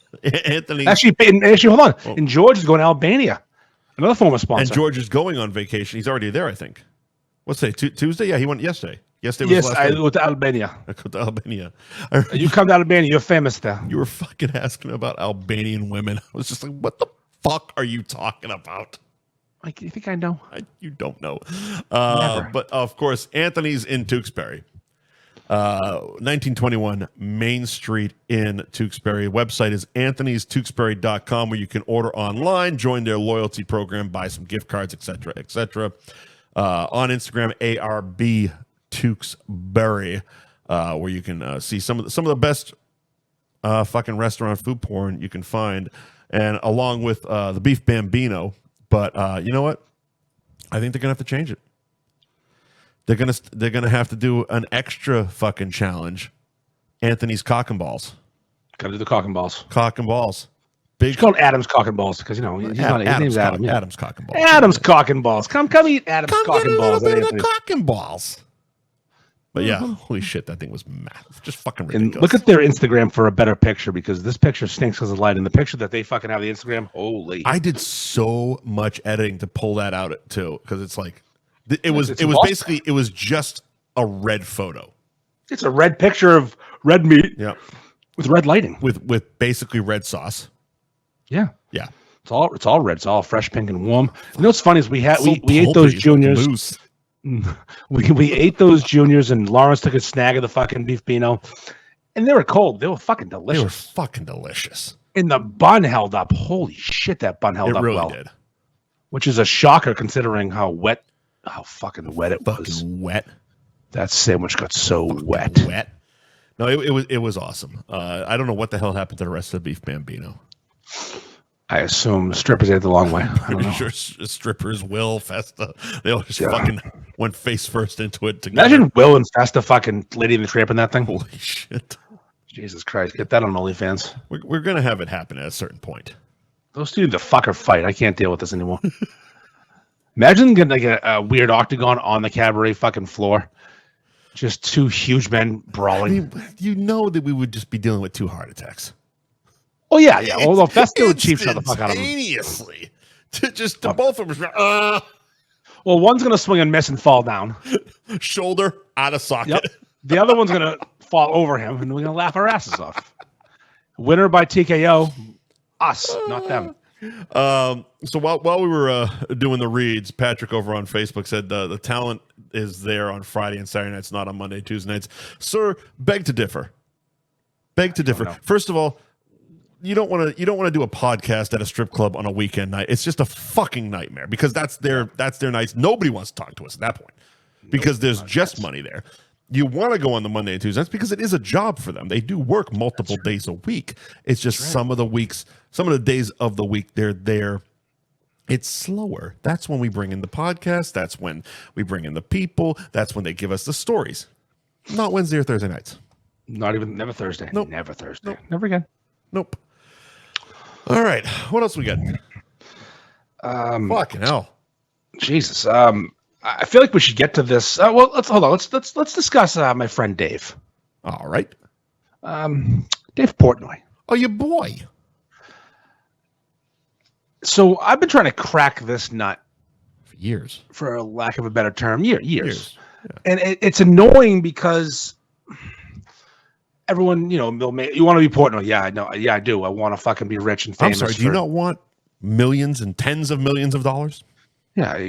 He's a fucking easy person to emulate. He's For making dick jokes and eating pizza? Oh, shit. Oh, Yeah. no. Jesus. Sounds terrible. Like, is he exactly that talented? No. He just made some great decisions. Lucky son of a bitch. Pushed the right buttons. And I don't know if I can call it luck because, he earned a lot of it. But, it all worked out. He did, but a part of what he does, what we do, for lack of a better term, we're all in the same ballpark. It's just, it's hitting that right moment. So it is luck. Yes. You can be as talented as fuck, and you can work your fucking balls off for years and years and years and years and years. If you just don't hit that right moment, you don't become Dave Portnoy. And he happened to have an audience. He hit lightning in a bottle with Barstool. Period. In the pre-internet age, like in the before pre-internet internet was age, huge. yes. He had a fucking publication, a paper publication that was popular, and then when the internet hit, he nailed it and fucking exploded it. I take nothing away from his vision. He's also local. Yeah. He's from one town, a town and a half from me. Yeah, Swampscott. I'm from Peabody. Is Lynn separate or Salem separate? We're near each other. Yeah. I worked in Swampscott today. Yeah. It's not a place I frequent often. So it's like, a guy from Swampscott who's famous, rich for telling dick jokes and eating food. Yeah. Yes. He's also around our age, a little bit older than us. Is he? So of course Oh, okay. So of course I look up to him. He's I think he's the same age as Danielle, and I think she's a year or two older than us. Money makes him look younger. Yeah, he does. Yeah. I was actually I drove by Danielle's house 12 times in the past 2 days. I was working in the neighborhood. That's the thing. I'm like, if she's looking outside, because I have a truck with letters, she knows my business. You have a very conspicuous truck. Yeah, the white truck with the 16-foot trailer behind with all these letters and on all my these name. Fucking beef stickers on the back. Yeah. So I'm like, and I was working right on the corner from her, and I did the job in 2 days. And I had to go to Home Depot. I had to go to get lunch. I counted 12 times I drove by her front window. I'm like, this is so fucking awkward. Please don't see it, because it really looked like I was stalking her. Yeah. Anyways, I would like to be what David Portnoy has become. That sounds wonderful. I'd like to be in his world. Sounds fantastic. I would change the name of the North Shore Beefs to Barstool Beefs tomorrow. Hey, here's the thing, Andy. For what you've done on the internet, would you want to be personally invited to Tom Brady's Hall of Fame induction? Sounds like a fucking great day to me. Because he was. He certainly was. That doesn't sound like a bad. And got called out by Tom Brady. Yeah, I don't get this whole you want to. Yeah, of course. Why wouldn't you want to be why like would you him? not? I want to be like a lot of people. He just happens to be someone I also he seems it's also his it's so I it's one of those things that when people get to a certain level and if they have a certain personality, for lack of a better term, I hate the terminology of haters, but that's what they are. Yeah. Because I heard it all the time, and I have no problem with him. I actually personally like him. Charlie Moore. Same thing. People, a lot of haters. Yep. A lot of haters. Let me tell you something about Charlie Moore. Charlie Moore is, first of all, great fucking guy. It's very nice. Great fucking guy.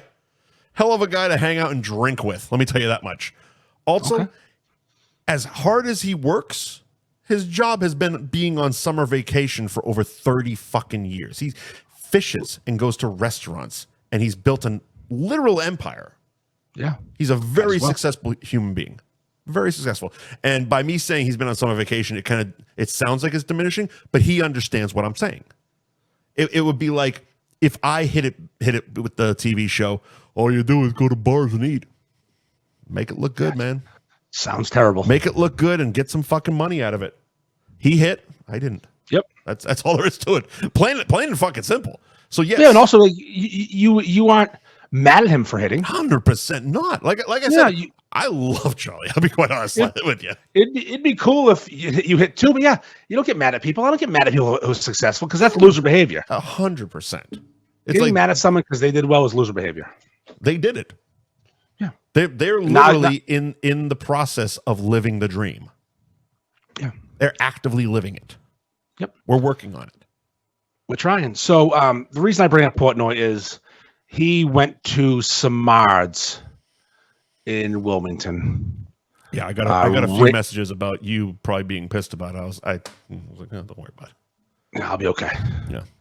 So I slid in the comments and threw the old, hey, the funny thing is, Davey. when I got the messages, this was before you told me he responded. Because I was like, I don't know where it's gonna go. Well, I don't want to be a dick, but like he goes to shit places a lot of the time. Yeah. And overrates them. So I slid into the comments, Davey, like we're best friends. You know, you got to stop hitting these shit places. You know, let me know. We'll fucking hook it up. And then I go to the DMs. You said that on a comment. I said that on a comment. Okay. All right. Then I go to the DMs and I said something to the effect of, I'm serious. I really watch these videos and you go to complete shit places. Yeah. Smarts his ass, go somewhere, ask me. I'll tell you where to go. And I've done this before. Yeah. I've deleted these messages before because there's no need to have messages lingering around for 2 years. I'm like, I'll just delete the message and move on. Yeah. Look at my phone, look at the little red dot. Like an hour later. Yeah. And I click it. I'm figuring it's you sending me some fucking midget video or Jack McNamara sending me something aggressive or one of the many people who send me many really drunken idiots that are going to be texting you at that hour. Yeah, but I watch only like 2 or 3 people's stuff every time. Right. You, Jack, and mostly Joe Schulte, but he's aggressive with the videos. Sometimes he rarely misses though. Yeah, no, they're always good. Sometimes is very much on point for us. Sometimes I just can't. It's just like I can't have sound at that moment, whatever. Oh, you mean like when I was picking up my pizza and you sent me some girl's fucking box? She had pants on. Well, underwear. Not much else. Well, listen, I just said to you, I love Reddit. I get a message from Andy an hour or so before we're going to go live. I'm thinking it has something to do with this show. I'm sitting next to some guy at a pizza shop. I open it up and I go, and I hear like just off me. Whew. I'm like, yeah, right. The context behind that was I was scrolling and this girl with huge tits who makes sandwiches happened to be in my Reels algorithm. Yeah. And they were really, really good. Like primo. Fantastic tits. And she showed them off. And the whole point of the thing was she's making sandwiches, but her tits are involved. And I went to Reddit and typed her name in, and there's a whole gallery of her dumping them on her OnlyFans. Oh, yeah, of course. And I said, I'm going to share this with my friend Mike. And I sent you the video, the original video. I appreciate it. And I think he appreciated the guy at the pizza shop. The sandwich making Instagram video that they just teased the tits. And then I said, here are the actual tits. And here's what they look like. And this is called friendship. I appreciate friendship. Friendship, Ricky. Where were we? Oh, Dave Portnoy. Dave Portnoy. But before you continue, I kind of, as someone now living in Florida, because I've heard Dave's excuse a couple times, for lack of a better term, where he too does not actively live in Massachusetts. So it's kind of like when he does get the opportunity to have a beef, it's almost like a nostalgia score, more than a score. So it's like, I see that. As you know, like I'm never gonna score Boston beefs anything lower than like a 9.6 because it tastes exactly like home. No, I see that. I would like, but I'm also on a different playing field than he is. Sure, I would like him to go to, Nick's, Anthony's, a Bella's, a Pete's, a Londy's. Of course you would. Just to experience what we're dealing with now, because he left a long time ago. Sure. And it's gotten so much better in the last 6 years, and that number is important. You want to school him a little bit. Listen, the last 5.5, almost 6 years, the beef game's gotten a lot better. Since October 14th, 2018, the North Shore Beefs game has gotten, that no one said North Shore Beef October 13th, 2018? No. And no one used that phrase. That phrase didn't fucking exist. They said Philly cheesesteak, didn't they? Oh, yeah, they did.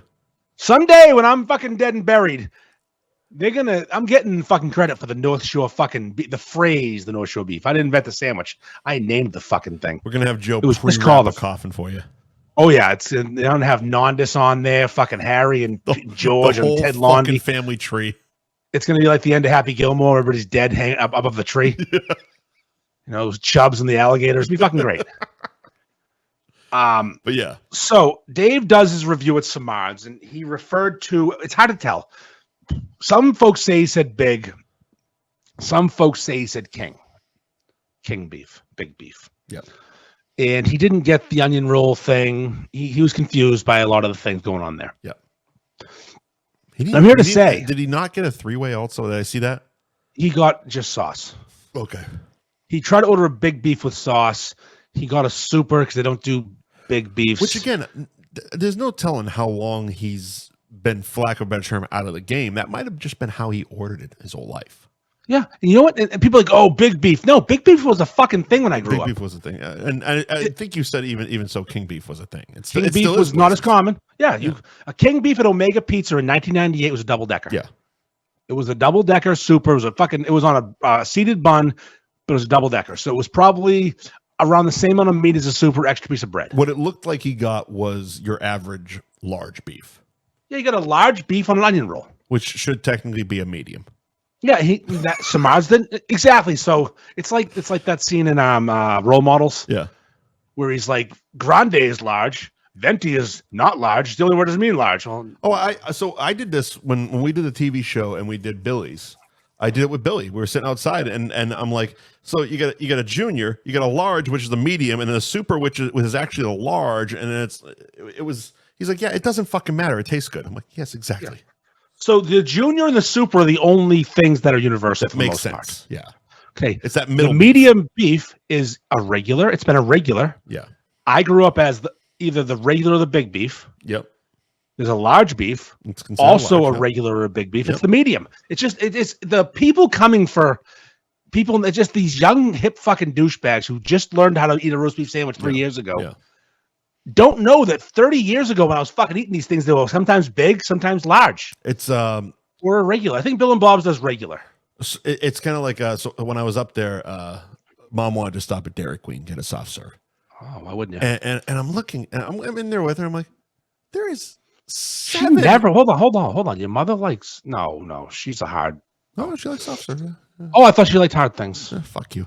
So well, I'm looking up at the counter. I'm like, there's 7 different sizes of fucking ice cream. None of them make sense. Small, regular, like large, extra large. Like it's like a kitty, a large kitty, small, like literally like 7 different things. It's just like, do they call the large kitty a pre-special? Because you want them bigger. They call it a batch. on your You want fucking chest. You want a big old fucking set of kind of hairy balls. You're a big kitty, aren't you? Come over here, altar boy, you big kitty. Anyways. So, Dave. To my surprise, Dave Portnoy responded for the first time ever. Fantastic. Basically, I called him out for where he went. He said, I never go out looking for roast beef. When I'm doing my pizza reviews, if I see a place that has beefs, I stop. Yeah. Great. Now there's a conversation. Now we're back. We're doing some banter. Adam Jump Town joined the conversation. Go back about 20, 30 minutes. We covered you in depth. We covered you in bacon grease. We covered you in bacon grease, sir. And licked it off. Thanks for joining us, and stick around. Go on. I just told him, I said, blah, blah, blah. I go, well, I said something back like, now that I got you, I sent you some shit a year ago. Yeah. Did you get it? Because I'm just curious if it got lost. Now I'm annoyed that he never got it. He writes back, yeah, I got the merch. I got the merch. Period. No, thank you. Nice. Wear it once or twice, maybe. Why don't people know that big beefs exist? And I explained to him the culture situation, the young kids. Yes. Okay. He's more upset, which is kind of a look into who he is. Yeah. He's more upset that commenters are mad at him for saying big beef than he's grateful for $100 in free fucking merch that he asked for. He doesn't need that. He needs clout. He asked for it. What, the merch? Yes. No, but he doesn't need that. I know, but it annoyed the fuck out of me anyways. Of course it annoyed the fuck out of you, but I'm still what'd you say? I answered his question, and then I stopped responding because I'm not going to be the asshole that pesters Dave Portnoy with questions. Sure. I'm going to reel him in slowly. Me and him have so much in common, actually, because, I also broke my boat this weekend. I have a boat. I'm sorry. You broke your yacht. It's not quite a yacht. It's like 3 feet short. It's a 23-foot boat. It's a 23-foot yacht, sir. I guess, yeah. Apparently to some people, I have a fucking yacht, just like Portnoy's a 28-foot yacht, because it's not a fucking yacht. It's a boat. You know that whale video I posted earlier? Yeah. Okay, that's the same size boat Portnoy has. It's almost the same boat. Yeah. See how it has an open concept? You can walk around the whole thing? That makes it not a yacht. Also being less than 30 feet and not having sleeping quarters. Right. A lot of yacht rules. I don't have sleeping quarters in my boat. I have they call it a bow rider. A bow rider? It's a lake boat. Yeah, you can ride in the bow. It's got comfy seats up there. Sexy. So I'm out there floating around the lake. You go up there and ride the bow. That's right. You get the fuck up there. Sometimes when I'm towing some tubers or such, and I have trouble planing out. Do you know what planing out means? Nope. In a boat. So when the boat engine's in the back, and the boat engine weighs a ton, the motor. And when you have people sitting by the motor, which is usually the best seat in the house because it's like a nice comfortable bench back there. Right. The weight of the motor and the weight of the people fucks up the boat from leveling off. It kind of stays straight up in the air like at like a 45-degree angle. Also, if you all are not drinking right now, Andy owns a boat. Drink, motherfuckers. Yeah, that's right. So my boat has trouble planing out when people are at the back, and you got to put them in the bow and say, hey, Chubby, get in the bow. Some of these. Andy brings up anything gay. Well, that's been a handful of things. I think I talked about sucking people off at least twice tonight. At least twice. Go on. So I got my boat anchored, which is important to know. Sure. Sitting there chilling, having a good old time. I go to start it. I didn't pull the anchor first because that's the mistake Portnoy made. He pulled his anchor, then tried to start his boat. Doesn't work that way. You don't do that, huh? Well, you want to make sure the boat starts before you play your anchor. Oh, so you don't float away. Yeah, I didn't know it. But it took literally 2 seconds of common sense for me to figure it out. You didn't know, but now you do. I didn't know. Now I do. So I go to the Book of Humptown. Yeah, Chumptown. So, anyways, long story short, my boat did not start. I had to call for help, and I emulate Dave Portnoy. I want to be Dave Portnoy so much. I also got towed in, but not by the Coast Guard, by my neighbors in their pontoon boat. But same idea, Coast Guard, George and Laurie. Great people. Hey, as long as they're towing in a superstar, that's all that really fucking matters. Right. Big deal with a boat coming through. So I guess while we're here, speaking of wanting to be Dave Portnoy. I got him on deck. I was alerted to something the other day. We all were. And I'm going to say something that I'm going to get this out of the way real quick. I don't care if you or anyone else wants to do a beef review, make a snazzy video. In fact, if you're talented, I would like to be added as a collaborator on that video. I would like your content. I'm a content whore, especially if you're a young 20-something who knows how to do TikTok. I've been looking for one of these for years. Yeah, I need one of these people. He would have been right up your alley. What? Oh yeah, I probably had sex with him because Yep. he's an attractive young man and gay. What you don't do when you're under the umbrella of Andy, if you're under my umbrella, or in general, because it's cunt behavior. Also, it's going to get back to you regardless. Yeah, the ears are out there. I have ears in the world. I learned it quick, and the ear I got it from was fantastic at getting the information because he said, "Hold on 1 second, let me get a recording device." So apparently, there he is, Worcester trash bag human. Oh God, his face bothers me. You know, he kind of looks like a Down syndrome version of Charlie Moore's kid, who's a Down syndrome version of Charlie Moore. So there's a triple Downs going on. It's like almost up. It's so far down. 3 generations removed from a chromosome. like it's just there's so many missing. Just congrats, buddy. So this fucking cock is calling shops ahead of time to offer them the opportunity for him to come get a sandwich that they must compensate for him. Compensate. I know it's short for it's the long version of comp. But that's what he said. He said compensate. He sounds like a fucking idiot. You don't say compensate me for the cost of the beefs. In other words, give me a fucking free sandwich, big word idiot. Nope. But for a positive review. For a positive, a positive review. Not just I'm just going to show up, give me a free beef, I'll do a review. No, give me free beef for positive reviews. This is straight out of the Thumbs fucking playbook and Great Base playbook. Yeah. A lot of people do this. They aren't honest. No. Now, Mike, I've been doing this little world of the beef world for almost 6 years, which we've discussed. Yeah. Never have I once ever called a place first and said, give me a free beef for a positive review. Now, have I paid for every beef I've gotten? No. Not a fucking chance. No. I've never asked for one. And if you ask me this question, Mike. Yeah. Ask me what my favorite beef shop is. What's your favorite beef shop, Andy? Zeno's in Ipswich. You've mentioned that before, yeah. Okay. Have they ever sponsored our show? Not once. Okay. Can you ask me, all right, if you were to cut off 9 of my fingers and all of my toes, and I had to respond with sign language as to how many free beefs I've gotten from Zeno's in 6 years, could I? I don't know. Could you? The answer is yes. I still have 1 finger left. She gave me my beef for free October 9th, 2022. I remember because it was my birthday. Mm-hmm. And she begrudgingly offered me a free sandwich and was like pulling fucking teeth. A birthday beef. And I love her. Alani is her name. She's awesome. She's my favorite. She's like top 3 favorite owners. She's the funniest one of them all. But that's my point is this. Yeah. I don't ask for free beefs. If I get one, sure. Right.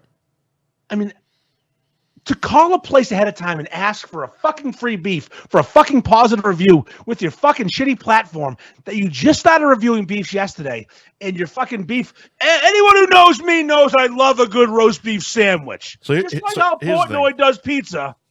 When you sent me this, I had already seen the video and I was in the process of putting 2 and 4 together and coming up with 10.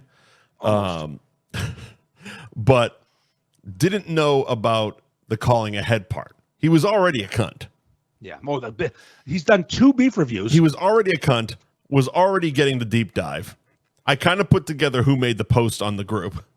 Mm-hmm. Well, that sounds tough to figure out. And then the recorded phone call of him asking for free beef for positive reviews. It took 2 seconds. All right, let me dive in deep. Because before I even looked at his Instagram, I'm like, oh, I know exactly what this is. He fucking saw Portnoy do a fucking beef review, and he wants to be fucking Portnoy. Let's dive in. And because kids have no fucking tact these days, I hate to sound like the old man, but they don't. They think fucking 500 Instagram followers means they should get free shit. Whatever. Click on it. Yeah. His page is like the retarded Barstool. Yep. Sorry, no, that's actually giving it too much credit. It's like the retarded Barstool got run over by the short bus on the way to the fucking zoo and left behind.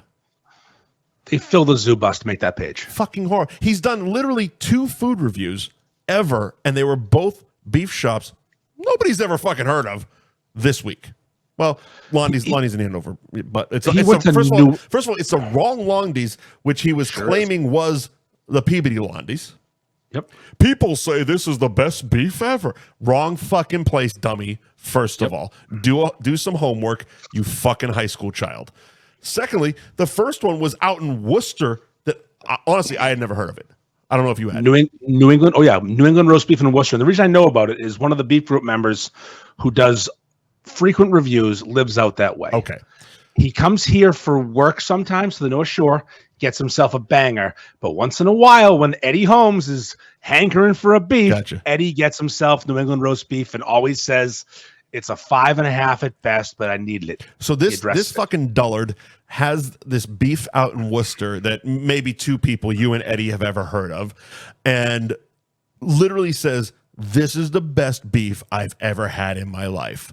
Then proceeds to call reputable beef shops because he joined the group 2 days after he made that review. Yep. And saying, I'm known for doing roast beef reviews, and if you compensate me for the cost of the beef, I'll give you a positive review. Douchebag. What? Douchebag behavior. Like, buddy, fuck off. Just go away. Go away. Here's the thing. Review pizza. Go away. Go review cheesesteak. I understand you're a child. Because he wanted to make it a point in the comments. I'm just a kid. Well, time to be a man. Anymore you are. Time to be a man, Playboy. Yeah, sack up, buddy. You tipped your toe. You jumped into the deep end with a bunch of motherfucking sharks, and we are not going to let you go. And again, I don't care if you do reviews all you want, but here's the thing: is someone, you a gatekeeper of beefs? Kinda. I love these people. I love these owners. Like I've become friends with lots of owners because I don't call ahead. I don't act like an asshole. And when they offer me a free beef, it's because I've worked hard to cultivate a relationship. I'd go to the kitchen with Harry.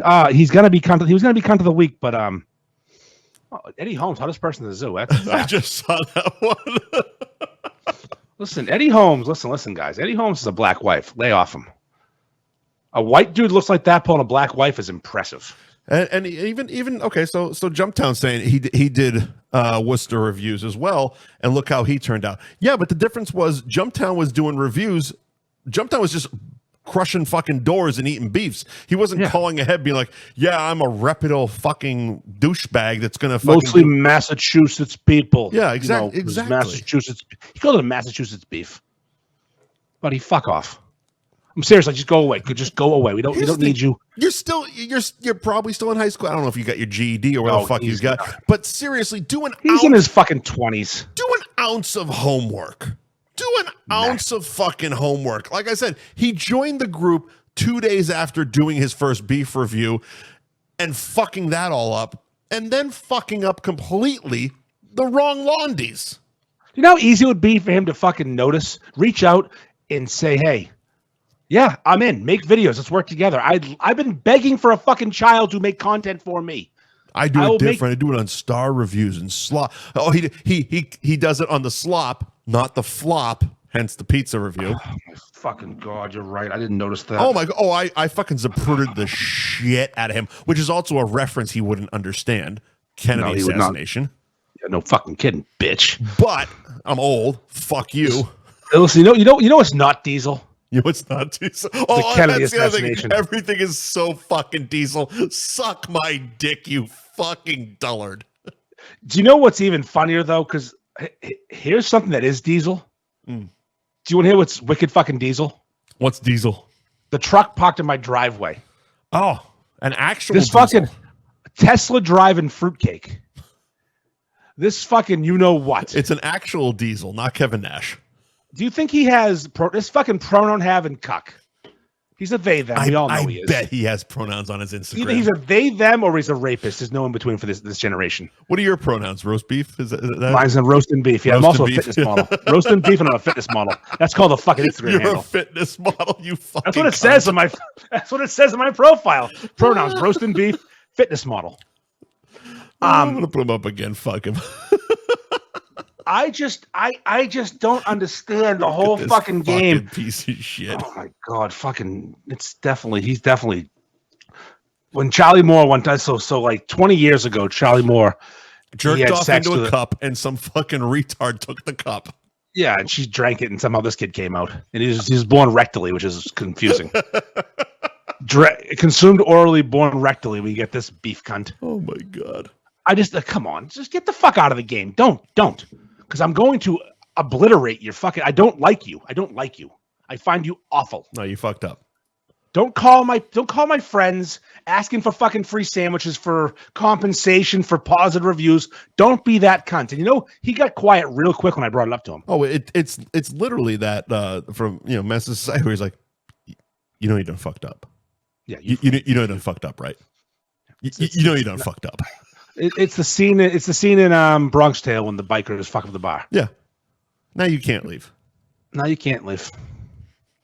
Mike, they want us to invite Karen Reed out for a beef date. I can't because I'm married. But next time Mike's in town, Karen Reed, come on the show. Karen Reed can in apparently her flat ass, no ass. What they said about her? Whatever. Mike will be willing to dive on that all day. I will be fully available to research all those text messages, see if she is accurate. And I've seen pictures of Karen Reed's ass. It didn't look that small. I mean, it's not a black chick's ass, but she had a decent white chick ass. She's kind of going on the fucking publicity tour. I've seen pictures of her, like, just is she? kissing babies and taking pictures. We'll get her on. Yeah, fuck it. We'll get her on. Yeah. Me and Turtle Boy are friends. We'll get her on. All right. I stay in that guy's good side because I don't need to get stabbed. I need Turtle Boy to fucking look at Diesel University because that's fucking not Diesel. Diesel University, not gay. Diesel. Fucking gay. Just, I'm sorry. I know we can't say that anymore. We'll offend people, but it's retardedly gay. Cancel before you start. Yes, he was, Tashi. Yeah, he was fucking big canceled. Done. I love that he joined the group. And now, full disclosure, I did not post his video. That had you did not. No, you did not. That was not me. I didn't. My account is zucked currently. I can't do a fucking thing. You're having so many troubles. You're on your third backup already. And my backup to my backup is Mandy fucking Berg, and she fucks on the first date. And also she offered Joe Schulte a hand job today because she's a good girl. A toothless hand job. Yeah. So what's not Diesel, buddy, is you. Yeah. Fucking Herb. So Diesel. Let's go find a fucking bridge and walk off of it, you dork. Stick to fucking whatever the fuck you do, abs and creatine. I don't know. Yeah, go do abs and creatine and shut the fuck Rate up. Rate your fucking creatine shits and leave the beef to the fat guys. Do you worry about sustainability? Because I got a strip you can talk to, you fucking loser. She's got a dog and sustainable nipples. How many fucking... You weigh 75 fucking pounds and we're going to talk about fucking sustainability? Oh, someone wants me to collab with the Bean Shooter. My boy's the Bean Shooter. Fucking, I'll collab with him tomorrow. We'll go to Rizzo's and Lola and get fucking hammered. Like tattoo broads. Now, we'll tattoo Bean Shooter on girls' asses. We won't drink, though, because Beans is clean. My boy Beans is clean as fuck. Which is bizarre. Oh, I got a Bean Shooter story for you. Have we talked about this? I think we did, actually, last week. I think we did. About the Bean Shooter doing the video of the gutter company. Yes. Okay, we talked about that. And they called you. I got that from both ends. Yeah, I heard that from both ends. My man Bean Shoots is legit. Does not to be trifled. Not to be trifled with. No. That's the thing about these people in this world. I make friends, not enemies. I don't go to Lowell and videotape bum fights. That's Bean Shooter's job. He's the best at it. I mean, I will pay homage to the Be a Man guy. Mm-hmm. But I'll never steal his gimmick or try to steal. I'll say it. Yeah, sure. But it's always a clear homage, like Phil's my friend. Right. I don't claim Mondays are the best like Carlo because that's Carlo's job. Carlo's gimmick. Yeah. I listen. I collect people that I think are cool. Like, I'm never gonna fucking make roast beef vagina books. That's Madison's job. I'm not gonna write a book about sustainability because it's LJ's job. It's whatever her name is. Fucking her name is LJ. LJ. Get a better stripper name. Come on. Lyndon Johnson, the stripper. Lyndon Johnson. Lyndon B. Johnson. Coming to the stage, Dwight D. Eisenhower. Wow, I would watch him strip so fat. Oh my God. Imagine the dong he has. Fucking cock for days. Was he the one that had polio? No, that was Franklin Delano Roosevelt. Oh, there we go. That's even better. He was the dead president for a while. Yeah, listen, that's Al Coming to the Delano. main stage, Delano. Imagine if you were at the cabaret and you heard, "Come to the main stage, Al Delano." I would get $1,000 in ones and shower that man. I would have Amazon fire one of those guns to the fucking cabaret immediately. Al Delano, who, if you're not a Facebook group member, you know Al Delano is the current MVP and a fucking gem of a human. Fucking mayor. You know who's going to come visit us at midnight that night? Who's on the way home for work? At the strip club? Yeah, I'm in bed, man. No. Yeah. I pulled a good trick that night when I was leaving, though. I was with Tashi and Tyler. I'm about to leave, and I go, all right, guys, I got to call the Uber. And I get the old, "Oh, you going?" I'm like, "Oh, we're going too." I'm like, "Oh." The old Jedi mind trick. You heading back my way? Because Tyler lives in my direction. He Sure. goes, yeah, I go, "Oh, Tashi ride in the back seat? Sure, I'll ride up front." What a nice car you have, sir. Oh, my address? This is it. Put in a GPS. There you go. To find. Great people. Tashi and Tyler are fantastic people.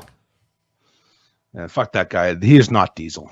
Diesel means like jacked or a truck. Yeah. Like Vin Diesel's jacked. Like I said, Kevin Nash. Kevin Nash. He was Diesel. My truck is a fucking beast. You're a 140-pound fucking twink with a hat backwards. You notice in the hat it was the snaps were like fucking barely holding on to. It was so small. Yeah. He's a pinhead. Grow a bigger head, dummy. Get a bigger head and maybe some facial hair and fuck off. Pussy. Well, welcome to manhood, son. Not Diesel. I'm just a child. I'm just a kid who likes to have beef. What letter do you fucking choose? You fucked T up. or the Q or the G? Which letter do you like best? Lesson learned, stupid. You fucked up. Sponsors? Oh, yeah. I got to take a piss anyway, so yeah. All right, fuck it. Thank you to our sponsors this week. Of course, the world-famous Cabaret Lounge. Route 1 South in Peabody. 7 days a week. They are open till 1 o'clock in the morning. You can find them on Facebook and Instagram at Cabaret Lounge Peabody. Thank you for having us this past Thursday. Lawrence and everyone at the Cabaret, they absolutely take care of us. As much fun as we might have shitting on the different stories and whatnot, they really do take care of us. It is always a pleasure to stop by the Cabaret Lounge in Peabody for a live F Buddy show or just to fire fucking bills at the girls. Nick's Pizza Subs and Roast Beef, 207 Essex Street in Beverly. Yes, that's Nick's on Essex Street in Beverly. Let's see. They are closed on Sundays, open the rest of the week till 9 p.m. Oh, it's coming back. It's banging around the cameras. NicksPizzaBeverly.com is the website. You get 5% off every online order when you go to NicksPizzaBeverly.com. You can find them on Instagram at Nicks_PizzaBeverly.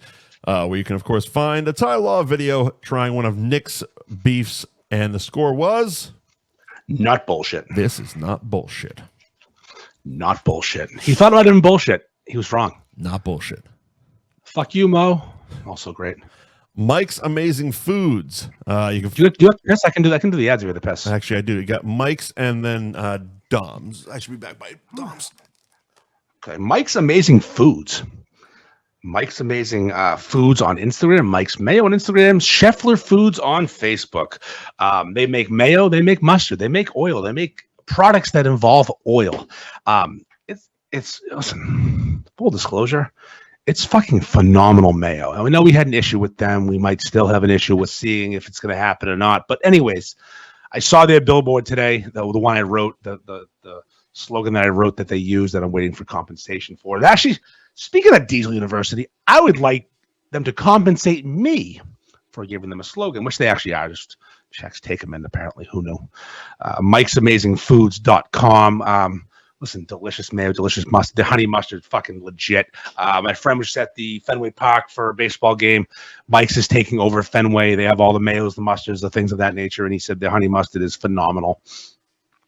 So, buy some. Go to the grocery store, your local grocery store. Also, some beef shops are working with Mike's Mayo, and also some sandwich shops. Are you familiar with New Deal Fruit in Revere? Mike's Mayo. Bella's Roast Beef in North Andover, Mike's Mayo. Kelly's, Mike's Mayo. So probably the only good thing about Kelly's is the Mike's Mayo. So mikesmayo.com is the web. Mike's Amazing. Is it? It's probably Mike's Amazing something. Speaking of Mike's, Mike Wendt gives me no notes. I have my notes, but no sponsor notes. He doesn't text them to me. Dom's in Malden, domsausage.com. Delicious sausage, delicious steak tips. Their steak tips are gluten-free if that matters to you. We were there last Tuesday hanging with Dom, the Dominator, domsdong.com. What a nice fucking guy. What a tremendous person. Food was delicious. He fed us, gave us their house marinated tips, a little sweet, little teriyaki-ish, very nice. Some rice, some salad, all the accoutrements. Place is fucking awesome. Gave us the history of it, gave us all the cool shit. Turns out Dom is not one of those North Shore Italians that pretends like he's from fucking the old country. He talks like a human, which I appreciated.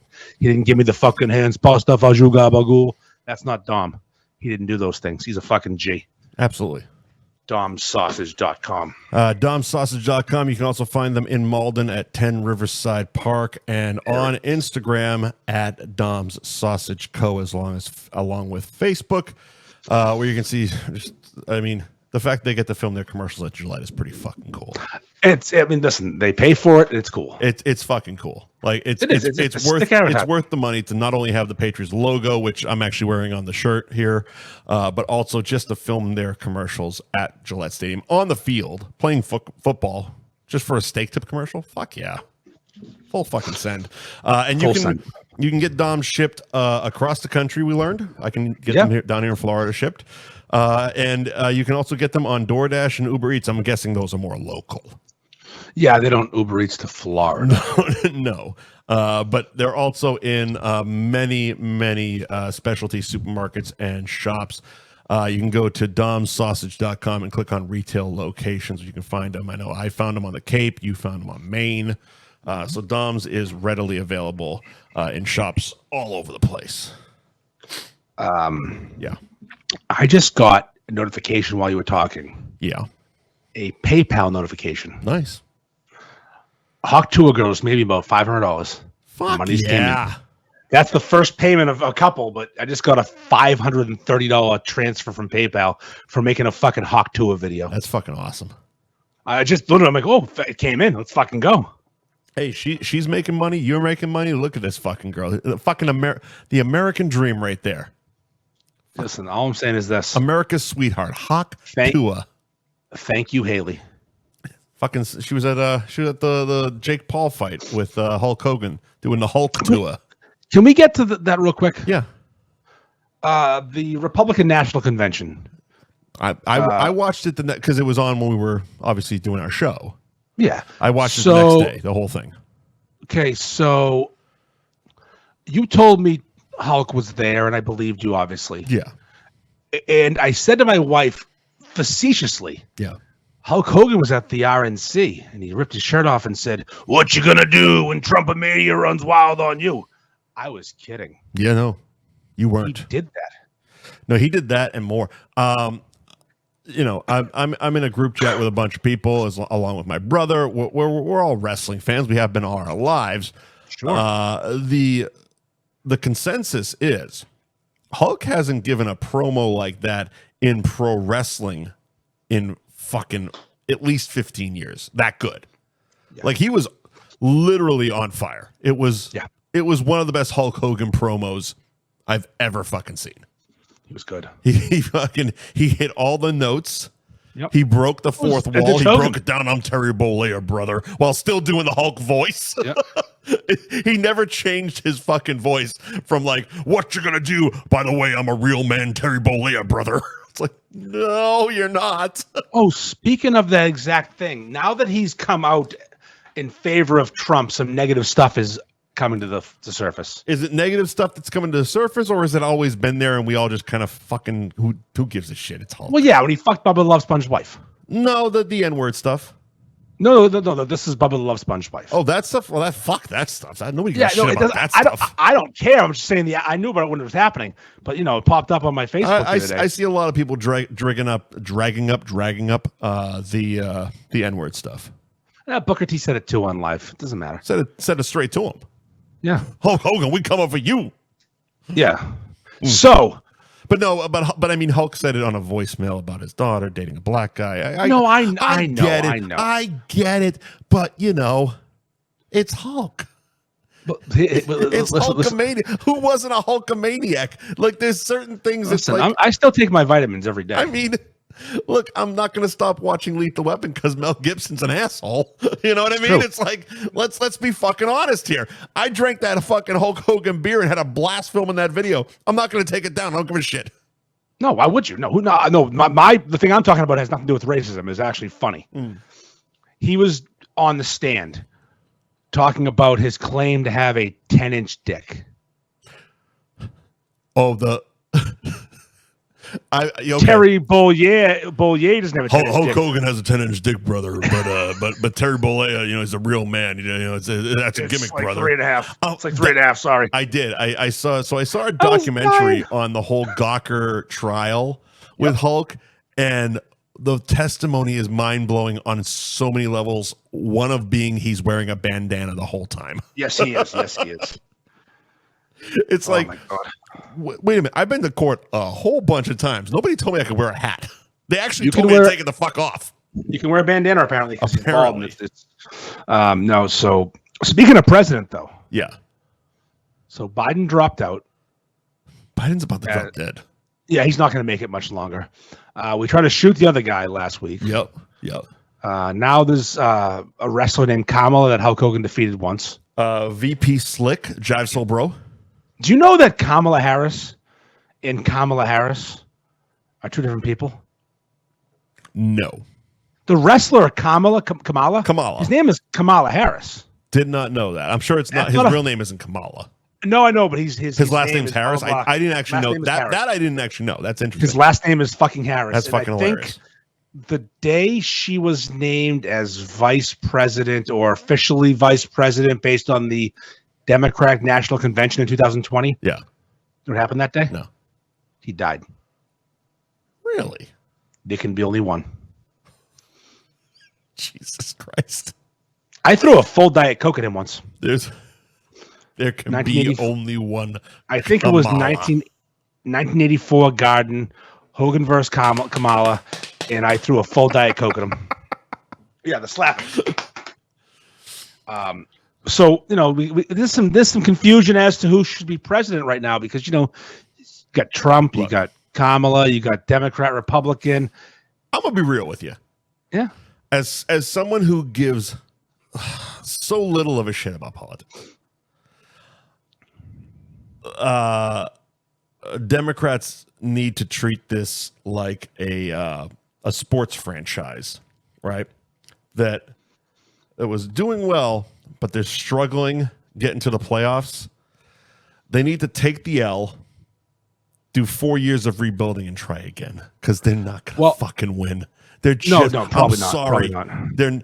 It's the momentum has just been mounting from the beatdown at the fucking debate to the fucking the assassination attempt with the fist pump American flag fucking poster photo. Oh, it's wrestling. It's to literally Hulk Hogan, Dana White, Kid Rock coming out, fucking blowing that up. Fucking hour and 38-minute fucking speech. And now the guy's dropping out. And so here's what I do. So every time one of these things are on, I did it with the debate, did it with the RNC. When it's over, I flip to 3 channels. I flip back and forth between 3 channels. CNN, Fox News, Comedy Central. Because all 3 immediately are covering it live. Daily Show, CNN, Fox News. And it's all kind of been the same fucking thing. CNN, full-blown panic mode. Of course. Full-blown panic mode. They, like, after the debate, there was the Sports Center panel of fucking people sitting there just being like, just looking at each other, not really saying anything, but like, we need somebody. We need another guy. We need somebody else. Flip over. Jon Stewart already has the super cut of fucking Biden senior moments. Cuts back to him, and he's just got his hand in his face, being like, "Oh, this isn't good." Nope. Fox News basically having an orgy. They're just everyone's coming. Look at what we're doing. So yeah, like take the L. Just take the fucking L. I didn't think they were gonna pick Kamala, but I found out why they had no choice. Go on. Apparently, when you raise a ton of money as a ticket, as in Kamala and Joe Biden together as one ticket, if he drops out and she doesn't get the nomination, that money's kind of in limbo. Interesting. They raised the money. He didn't raise the money. They raised the money. So they would lose whatever they raise up to that point. So again, I don't know dick about politics. Him running. Yeah. Being that she's his vice president, does he have to pick her as his running mate? No, he could have not picked her, but she was already chosen. She was on the ticket. It's the Biden-Harris campaign, not the Biden campaign. Because I didn't know, but I didn't also know if it was like, well, if you're gonna run for re-election, it's this team, or if you he has a choice. Well, this didn't fucking work. Let's get somebody else in here. Well, I guess I'll give you the example. If Trump had won in 2020, count the votes. Yeah. Georgia. If Trump had won in 2020, he already hated Mike Pence. He could have dropped Mike Pence. Which he did this time around. To run for re-election, he could have dropped Mike Pence. Right. Oh, okay. All right. You don't have to continue with the same person. Didn't. He didn't, yeah. So now she's running because I think she had to. And she's literally going to become president in like 4 days.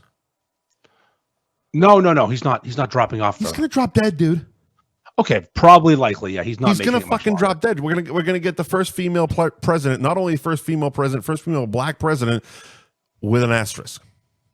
Who was Gerald Ford called this in 1979? He said the way we get the first woman president is a male president has her as the vice president, and he dies. He literally said it 44 years ago. Well, a little girl, cute little lady. He fucking nailed it. Cute little girl goes, Mr. President, do you think we'll ever have a lady as president? And he said the only way that happens. First of all, he laughed for 45 minutes straight. Sipped his beer. Fucked her mom. Took a long, hard drag off his Lucky Strikes. Woman. Let me tell you something, little lady. The only way a fucking woman is gonna become president he was alive when women got the right to vote.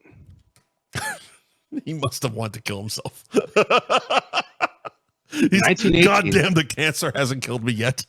1918 was when the women got the right to vote, and he was the president in 68, because when Kennedy got shot. He probably was like 35 because he looked so old. But imagine being alive when that happened. Goddamn broads voting. Now what next? Blacks? Mexicans? What are we doing? They can't vote. They get fucking periods. They're irrational. Fucking emotional broads. 33% of them will be on fucking PMS every time they vote. Give them the fucking button to nuclear weapons. We're all dead. Jesus Christ. Someone leaves the dishes in the sink. Fucking hell. We're going to war.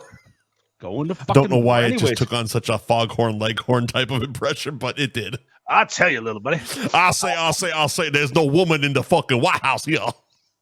Anyways, my point is I'm running for president. No one knows about it yet. The write-in candidate.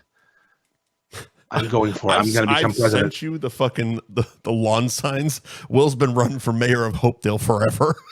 I'm going to fucking be president. I will fix this country. Ferg and Festa with Secretary of State Will.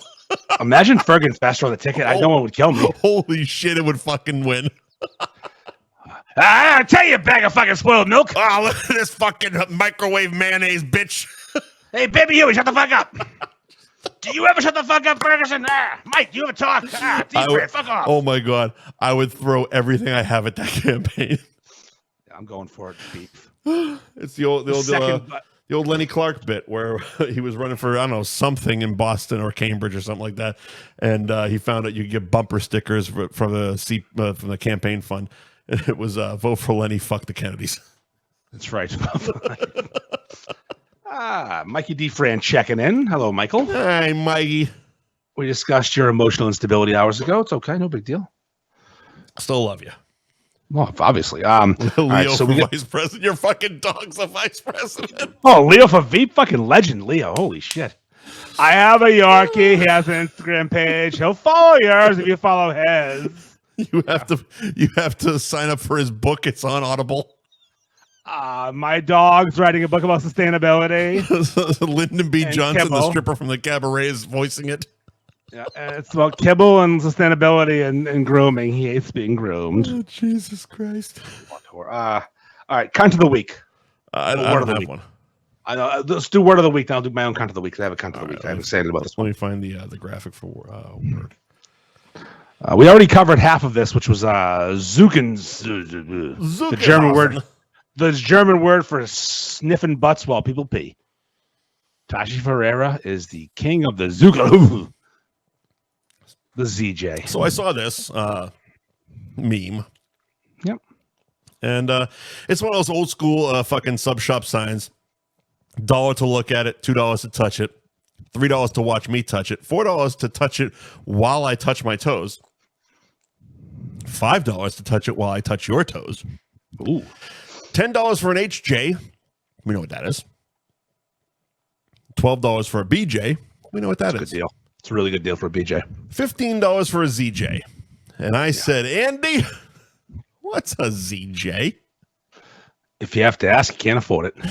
Damn right, sir.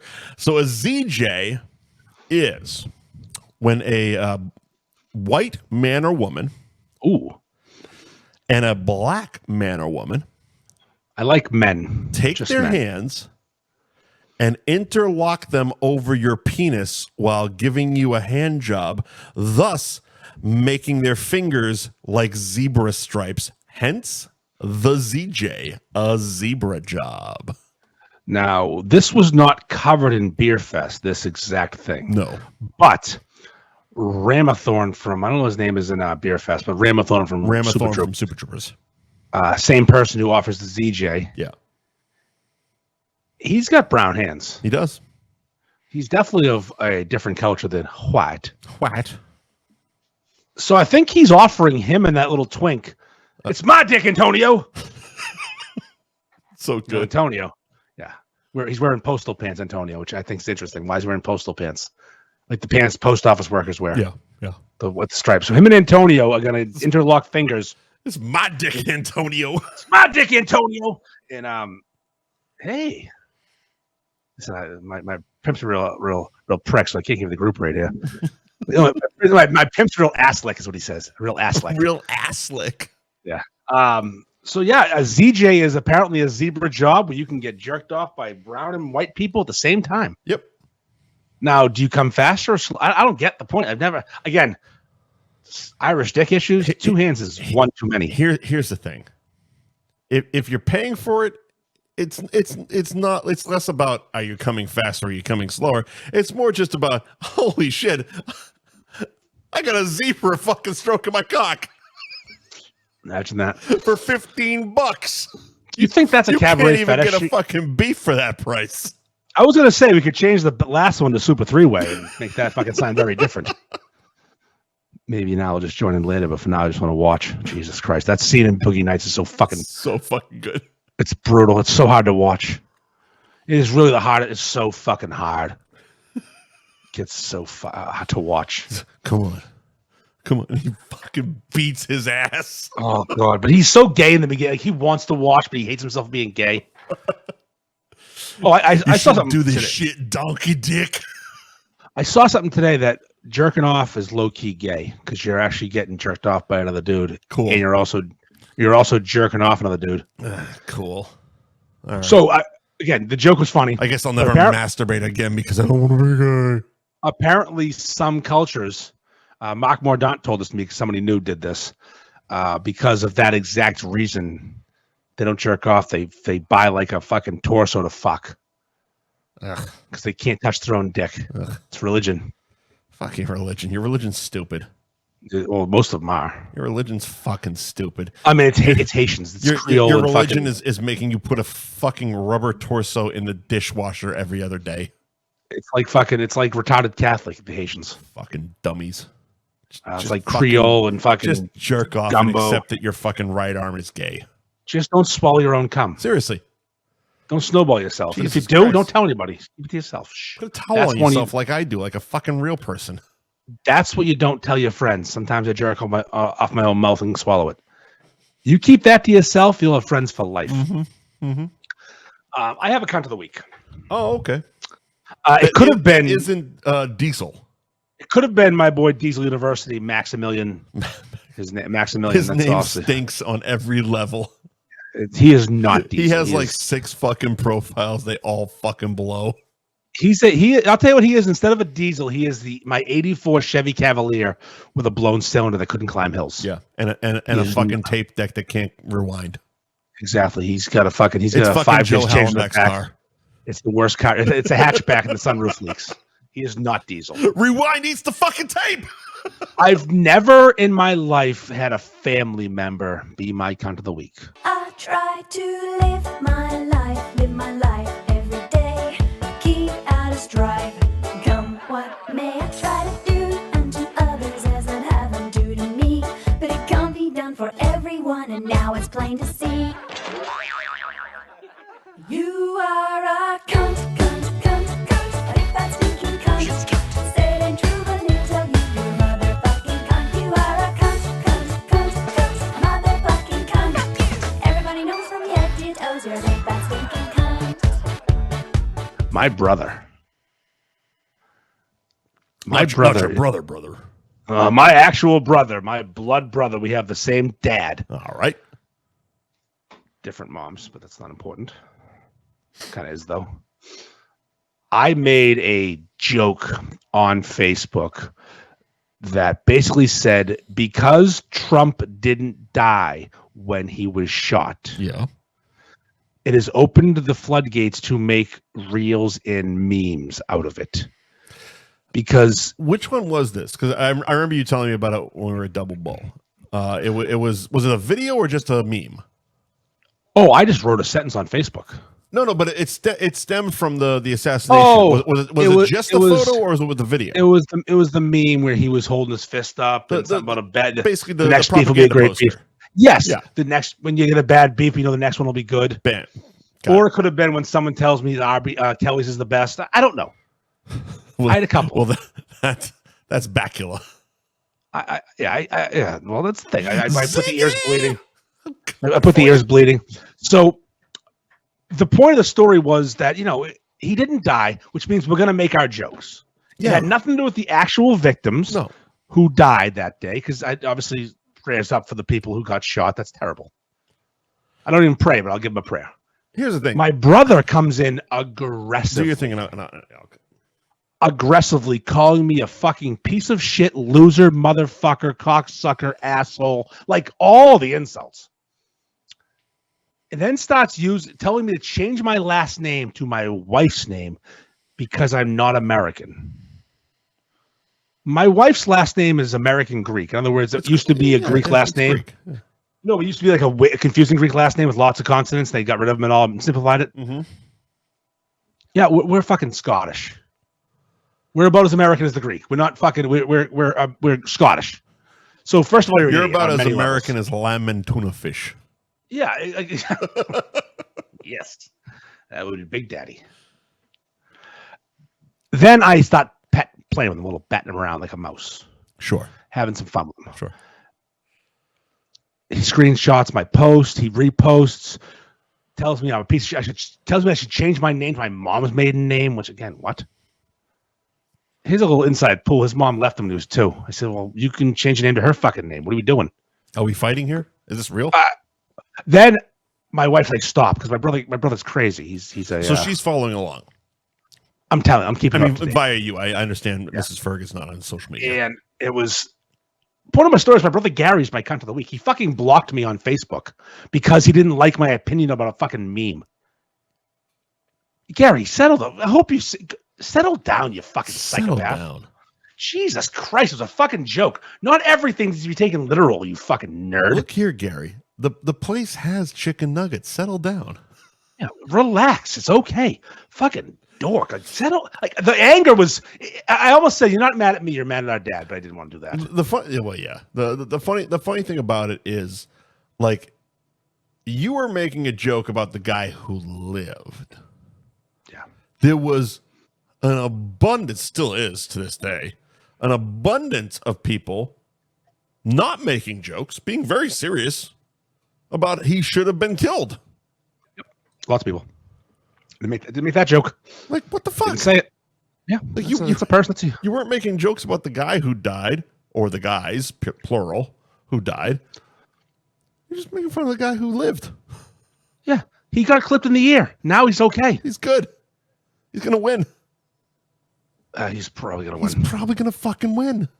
I was watching the news earlier today, and they asked... Get used to it. He's going to fucking win. Pardon me. They asked the political guy on the local news, that little dork John Keller. Yeah. You know who John is. I know John. Geek. Yeah. You know him, or you just know of him? I don't know him, like we don't text, but I've met him a few times. Okay, he's a geek. He is. And they said to him, like, who has a tougher road, Kamala Harris or Donald Trump? Like, dumbest question I've ever heard in my life. And John Keller goes, "Oh, I'd have to say Kamala." Oh, I my expert opinion would say the vice president who might be sworn in as president in the next 4 to 6 weeks, and then has 2 months of presidency. Maybe she has a fucking hard run. Not the guy who already did it for 40 years and is loved by. Not the guy who Hulk Hogan just endorsed. You know what's funny is and who has one of the best propaganda posters ever after getting fucking assassination attempt with a fist bump. I've noticed this recently. You wouldn't notice it down where you are because I think Florida's been MAGA country for a while. We have weird MAGAs. So we got a guy that drives up and down Atlantic Ave, which is the main drag here in Delray.